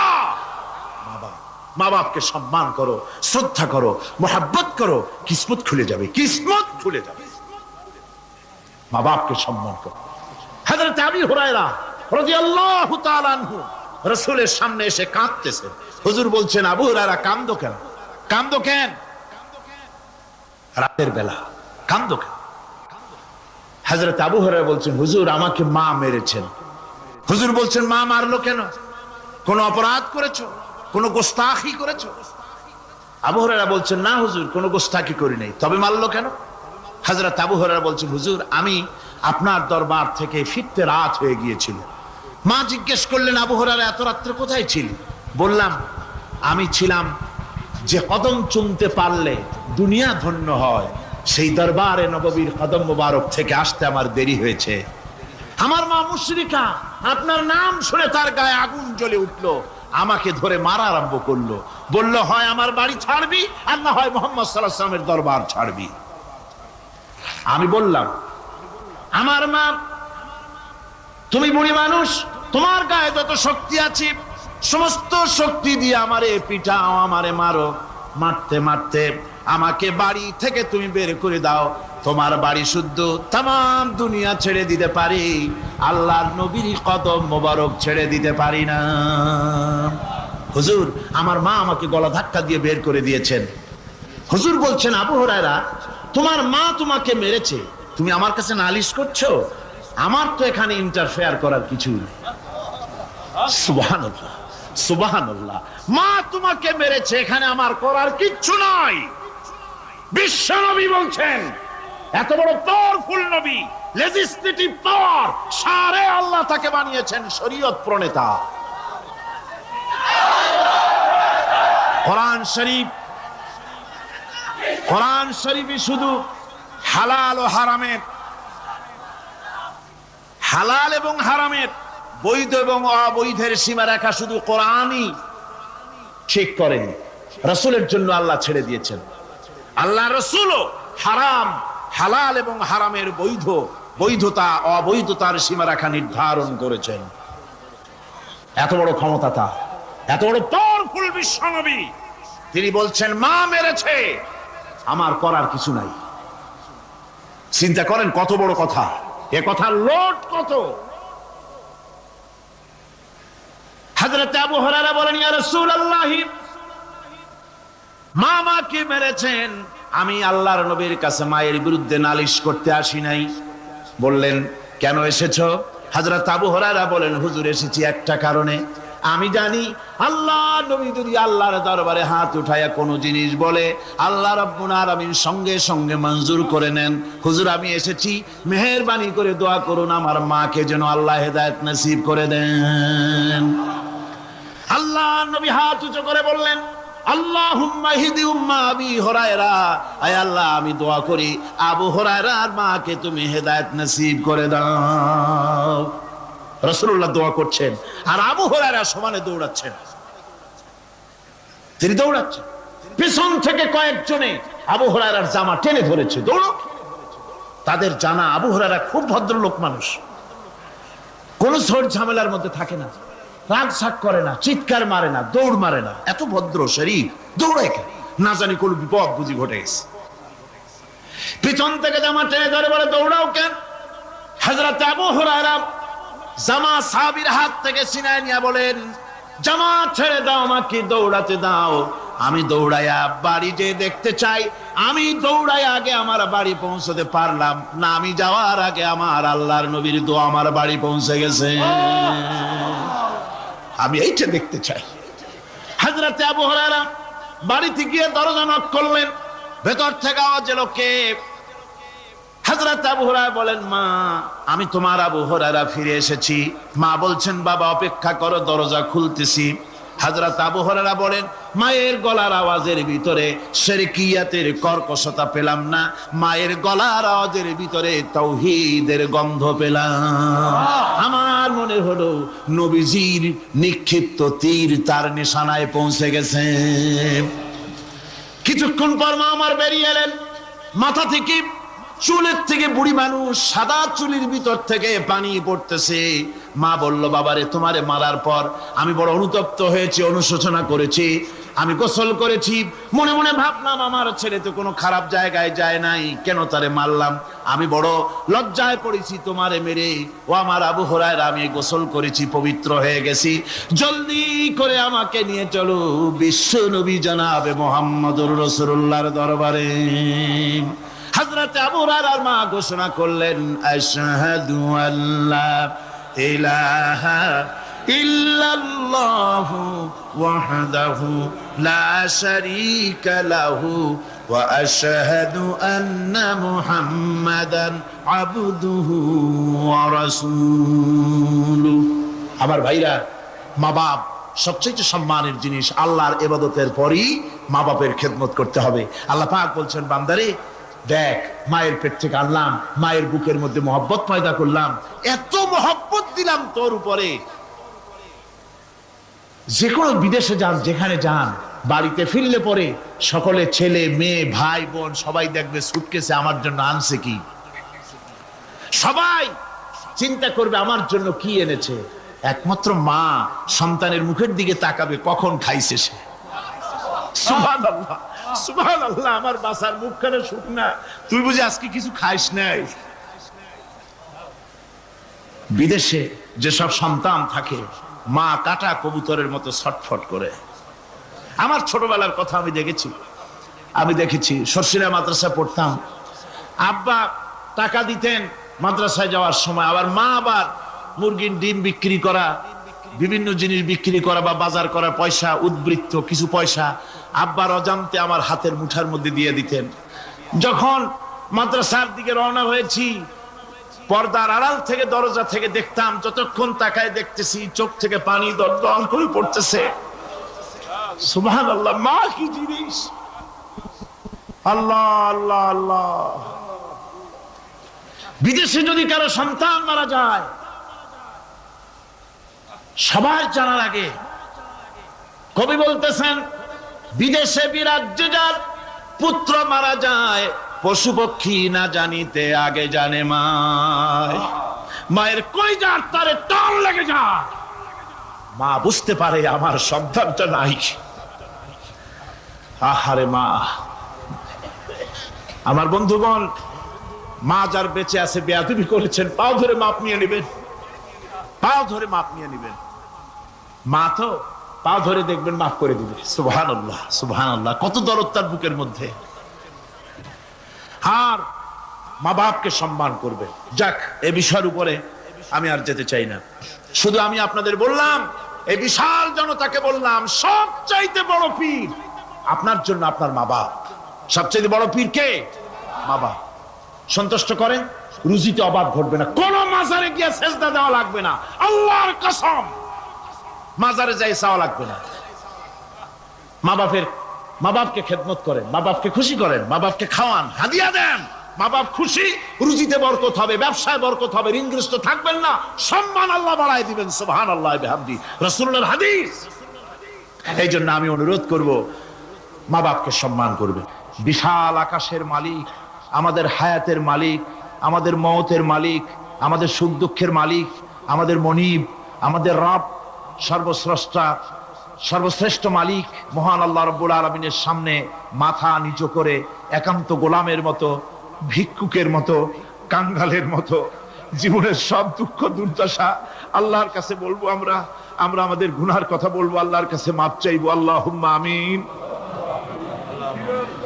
রব্বানা ظلمنا أنفسنا وإن لم تغفر لنا وترحمنا لنكونن من الخاسرين ربنا ظلمنا أنفسنا وإن لم تغفر لنا وترحمنا لنكونن من الخاسرين ربنا لا تزغ قلوبنا بعد إذ هديتنا وهب لنا من لدنك رحمة إنك أنت الوهاب رب العالمين আমাদের গুনার দিকে নজর করো না, আমাদের গুনার দিকে তাকায়ো না।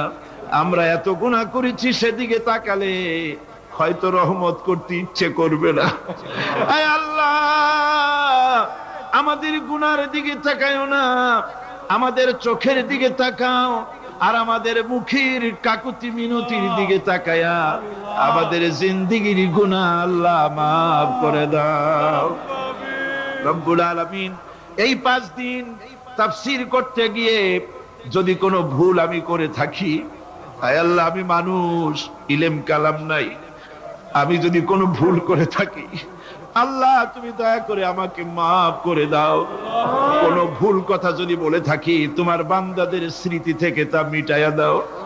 আয় আল্লাহ হক কথা যা বলেছি, কোরআনের কথা, হাদিসের কথা, তিলাওয়াত যা হয়েছে, জিকির আজগার হয়েছে, আল্লাহ এতে তুমি খুশি হয়ে যে সওয়াবটুকুন দিবে, আল্লাহ দয়া করে সওয়াবটুকুন সরওয়ারে কায়নাত আশরাফুল আম্বিয়া সাইয়্যিদুল মুরসালিন রাহমাতুল লিল আলামিন জনাবে মুহাম্মদুর রাসূলুল্লাহ সাল্লাল্লাহু আলাইহি ওয়াসাল্লামের রূহ মুবারকে পৌঁছায়া দাও। রব্বুল আলামিন তাম পৃথিবীর মাটির নিচে যত মুমিন মুমিনাত শুয়ে আছে আল্লাহ তাদের আরো আর পরে সওয়াব পৌঁছায়া দাও।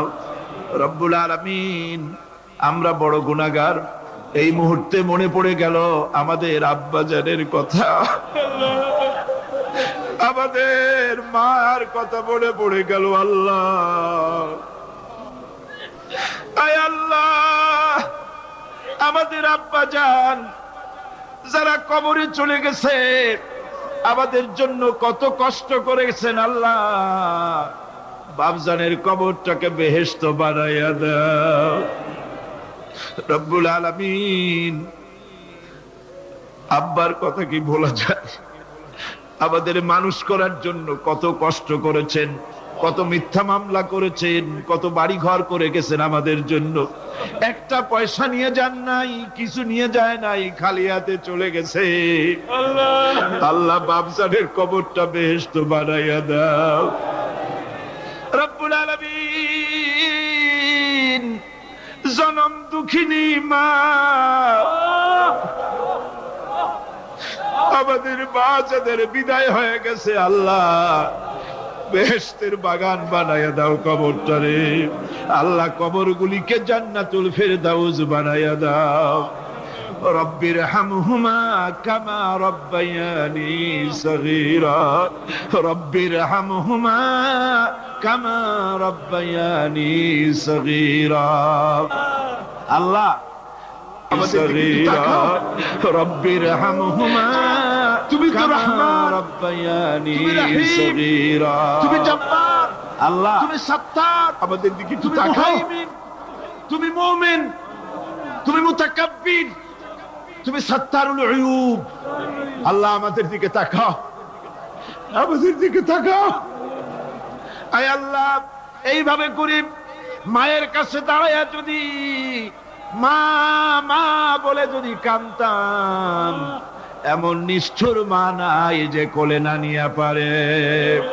আল্লাহ মায়ের চাইতে লক্ষ গুণে মায়া তোমার বেশি, আমাদেরকে রহমতের কোলে টেনে নাও। আয় আল্লাহ যত মানুষ মাহফিলে হাত উঁচু করছে, যত গুনাহ আছে আজকের মাঠ থেকে কেউ যেন গুনাহ নিয়ে বাড়ি না যায়। আল্লাহ আমাদের শিরক গুনাহ মাফ করো, আমাদের বেদাতের গুনাহ মাফ করো, চুরি ডাকাতির গুনাহ মাফ করো, মানুষ হত্যা করার গুনাহ মাফ করো, জিনা করার গুনাহ মাফ করো। বিদায় হয়ে গেছে আল্লাহ রব্বুল আলামিন বাংলাদেশ আমাদের প্রিয় জন্মভূমি, আল্লাহ কবরগুলিকে জান্নাতুল ফেরদাউস বানাইয়া দাও। রব্বির হামহুমা কামা রব্বায়ানি সগীরা। রব্বুল আলামিন আমাদের দোয়া তুমি কবুল করো আল্লাহ। দোয়া আল্লাহ আমাদের কান্নার আওয়াজ তুমি শোনো আল্লাহ, কিচ্ছু নাই কান্দা ছাড়া আমাদের কাছে। আল্লাহ এই মাহফিলে যত যুবক এসেছে, আমাদের দেশের যুবকদের চরিত্র শেষ হয়ে যাচ্ছে আল্লাহ, সব যুবকদের জন্য দোয়া করি আল্লাহ। যুবক ছেলেদের ইসলামী আন্দোলনের জন্য খালিদ বিন ওয়ালিদ বানায় দাও। এই মাহফিলে যত যুবক এসেছে আল্লাহ সব যুবকদের ইসলামী আন্দোলনের কর্মী বানায় দাও। আয় আল্লাহ বাংলাদেশের সেনাবাহিনী, বাংলাদেশের বিডিআর তোমার দরবারে মঞ্জুর করো, তাদের সিনায় হিম্মত দাও। বাংলাদেশের পুলিশ বাহিনী ইমাম দিয়া কলজেটারে ভরে দাও। বাংলাদেশের সেনাবাহিনী, air force, land force, BDR, police, এদের কলিজায় এত বড় ইমাম দাও যে ইমানের জোরে বাংলাদেশের প্রতি ইঞ্চি জমিন রক্ত দিয়ে হেফাজত করতে পারে। আল্লাহ, ইয়া আল্লাহ, ইয়া আল্লাহ। আমার ভাইরা, হুজুর সাল্লাল্লাহু আলাইহি ওয়াসাল্লাম আরাফাতের ময়দানে দুহাত উঁচু করে দিয়ে আল্লাহর কাছে চাইছিলেন, যাতে তার বগল দেখা গিয়েছিল। হাদিস শরীফে এসেছে, আল্লাহর কাছে দুটো হাত উঁচু করে দিয়ে চান, ইয়া আল্লাহ, আল্লাহ। কান্দেন, কান্দেন, আজকে কাঁদবেন না, কবে কাঁদবেন? আজই তো কান্নার দিন। কাঁদেন আল্লাহর কাছে, আল্লাহ ভিক্ষা চাই তোমার কাছে, আল্লাহ, আল্লাহ। অনেকের রোগ ব্যাধি আছে, মাফ করে দাও আল্লাহ। আজকের এক মহিলা আমার সঙ্গে টেলিফোনে কাঁদলেন, 20 বছর পর্যন্ত রোগে ভুগতেছেন। রাহেলা আক্তার, লাকি তার নাম। 20 বছর পর্যন্ত ভুগতেছে রোগে, কাঁদতেছে, বলছে বিশ্বাস করি কোরআনের মাহফিলে দোয়া কবুল হবে, অপারেশন যেন লাগে না, দোয়া করেন এই মহিলাকে যেন আল্লাহ অপারেশন না লাগায় ভালো করে দেন।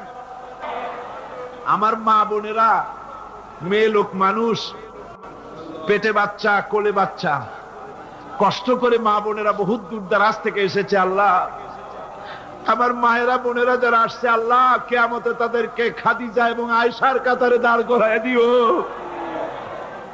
আল্লাহ আমার মা বোনদেরকে পর্দায় থাকার তৌফিক দিও। আল্লাহ মা বোনদেরকে তুমি হেফাজত করো। যত রিকশাওয়ালা এসেছে আল্লাহ, এত কষ্ট তারা করে, ওদের ভাগ্য তুমি উন্নতি করে দিও আল্লাহ। রিকশাওয়ালা, ঠেলাওয়ালা, কুলি, মজুর, আল্লাহ সকলের উপরে তোমার রহমত নাজিল করো। কলেজ বিশ্ববিদ্যালয়ের শিক্ষক, ছাত্র, ডিসি, এসপি, জজ, ব্যারিস্টার, ম্যাজিস্ট্রেট, আইনজীবী, বুদ্ধিজীবী, সাহিত্যিক, সাংবাদিক, প্রকৌশলী, চিকিৎসক, কৃষিবিদ, আল্লাহ সকলের উপরে তোমার রহমত নাজিল করো আল্লাহ রব্বুল আলামিন। আমরা এই বিশ্বাস নিয়ে হাত নামাচ্ছি যে আমরা এতক্ষণ যা বলেছি তুমি শুনেছো, আমরা যা বলেছি তুমি কবুল করেছো। আয় আল্লাহ, আমাদের মুনাজাত তোমার দরবারে কবুল করে দিও আল্লাহ। সুবহান রাব্বিকা রাব্বিল ইজ্জাতি আম্মা ইয়াসিফুন ওয়া সালামুন আলাল মুরসালিন আলহামদুলিল্লাহি রাব্বিল আলামিন ওয়া জাআল আখিরা কালিমাতিনা ইনদাল মাউত লা ইলাহা ইল্লাল্লাহু মুহাম্মাদুর রাসূল। তুমি ভাবো মাওলা তোমাকে দেখতে আছে। তাসাউফের ভাষা হলো মুরাকাবা। যেটা বলেন কি বলা হয়, ইবাদতের সূরা দুইটা, হয়তো মুশাহাদা অথবা মুরাকাবা। হয়তো তুমি আল্লাহকে দেখবা অথবা আল্লাহ তোমাকে। এই হাত তুলবেন না কেউ, খবর দাও। এই যে ইশারার নামাজ পড়লাম, এই দুই সূরাতের এই দুই পদ্ধতির এক পদ্ধতি আমার মধ্যে হয়েছে। তো ইবাদতের পদ্ধতি দুইটা, হয়তো তুমি আল্লাহকে দেখবা অথবা আল্লাহ তোমাকে। একটাও তোমার মধ্যে ছিল না, কি নামাজ পড়ছো? আর বেয়াকুব নামাজই জানে না, বেয়াকুব নামাজই বুঝে না। বেয়াকুব নামাজ মনে করছে শুধু কিরাত করা, বেয়াকুব নামাজ মনে করছে শুধু দাঁড়ানো, এই বেয়াকুব নামাজ মনে করছে শুধু রুকু দেয়া, সাজদা দেন না। আকিমিস সালাতা লিযিকরি, নামাজ কায়েম করো আমার স্মরণের জন্য। কিসের জন্য? নামাজের উদ্দেশ্য মাওলার স্মরণ, মাওলার জিকির। তাই সেই নামাজের মধ্যে মাওলার জিকির নেই, স্মরণ নেই, কি নামাজ? قد أفلح المؤمنون الذين هم في صلاتهم خاشعون। قد أفلح মাজির সিগা, قد তাহকিকের জন্য।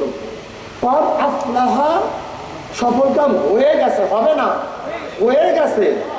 قد أفلح المؤمنون, ওই সমস্ত মুমিন الذين هم في صلاتهم خاشعون, যারা খুশু এবং খুজু বিনয় ভয়ে নামাজ আদায় করে, তারা কামিয়াব, তারা সফল কাম।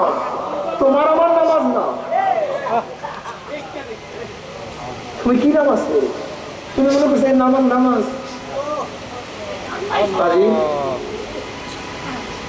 ইন্না সালাতা তানহা আনিল ফাহশাই ওয়াল মুনকার ওয়া যিকরুল্লাহি আকবার।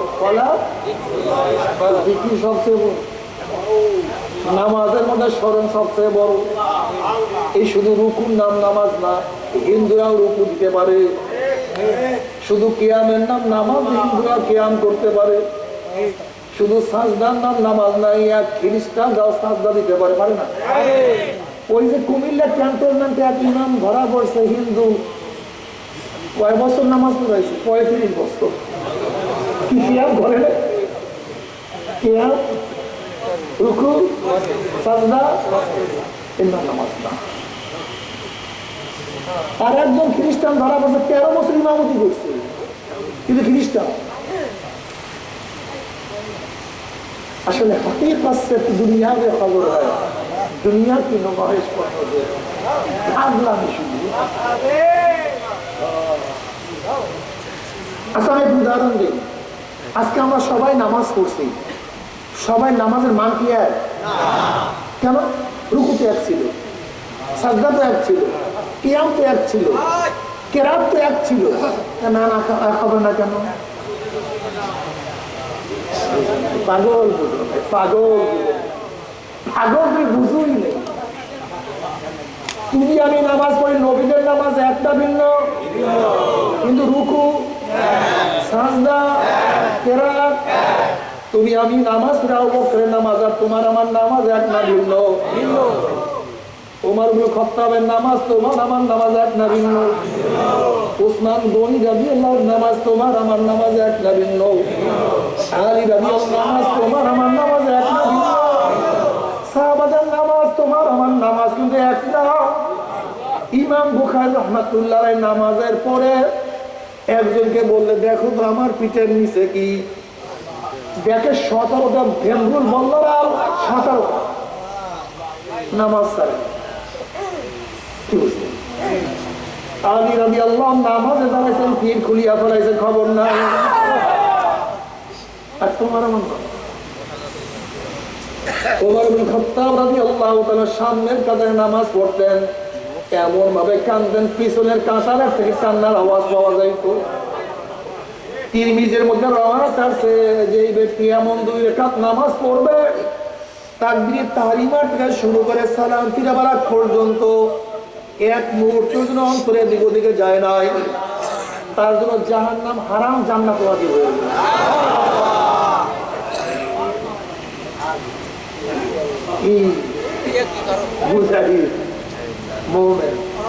আমি যদি আমার অবস্থা কেটে আসি না, আপনাদের অবস্থা আমি যাই না, আমার অবস্থা কেটে আসি এ ধারে কাছেও নাই। আমি এর জন্য আল্লাহ পাক কি বল, জাহিদু ফিল্লাহি হাক্কা, সাধনা করো, জাহিদু সাধনা, সাধনা সাধনা করো। তার মনে হয় মুজাহিদ কে কাছে সাধনা করতে পারে, সেইটা তো সাধনা। হ্যাঁ, ওয়াকুদ রাব্বাকা হাত্তা ইয়াতিয়াকাল ইয়াকিন। চক্ষু বোঝার আগ পর্যন্ত ইবাদত, চক্ষু বোঝার আগ পর্যন্ত কিছু ছাড়া যাবে না। যেটুকু চক্ষু বুঝবো বাস কত না, চক্ষু বোঝার আগে হালকা জিকির করো, ওয়াশিং ইস্তেমা যাও, জিকির আজকার করো, কান্নাকাটি করো, খবরদার চোখের পানো যেন না শুনে, মাথার থেকে যেন নষ্ট না হয়। হাজারো মানুষ নামাজ পড়ে না, ওদের হাতে ধরো, ওদের পায়ে ধরো, জাতীয় নামাজে দাঁড় করিয়া দাও। আল্লাহর বান্দা নবীর উম্মত, আমার ছেলে আমার মেয়ে নামাজ পড়ে না, আমার ফুফাতো ভাই নামাজ পড়ে না, খালাতো ভাই নামাজ পড়ে না, আমার সন্তান নামাজ পড়ে না, তাদের জন্য কোনো দরদ তোমার মধ্যে নাই, তাদের ব্যাপারে কোনো ব্যথা তোমার মধ্যে নয়। এত নামাজ কাজা করলে 2,88,00,000 বছর, ইচ্ছা করিয়া কাজা করলে 2,88,00,000 বছর জাহান্নাম। অথচ সেই মানুষের পাও ধরো না, সেই মানুষের হাতে পায়ে কেউ ধরো না। ও চল নাই মুজাহিদে, তুমি কে গন্ডাই, তুমি কেন মানুষকে দাওয়াত দাও না, কেন মানুষের হাতে পায়ে ধরো না? চলো বাবা নামাজ পড়ি, রোজা রাখি, পর্দা করি, জিকির আজকার করি, গুনাহ থেকে নিজেকে ফিরাই। আল্লাহ যদি মানুষকে দাওয়াত দিতেই পারো, আদাল্লু আলা খায়রিন কাফাইলিহি, তোমার দাওয়াতে যত মানুষ ইবাদত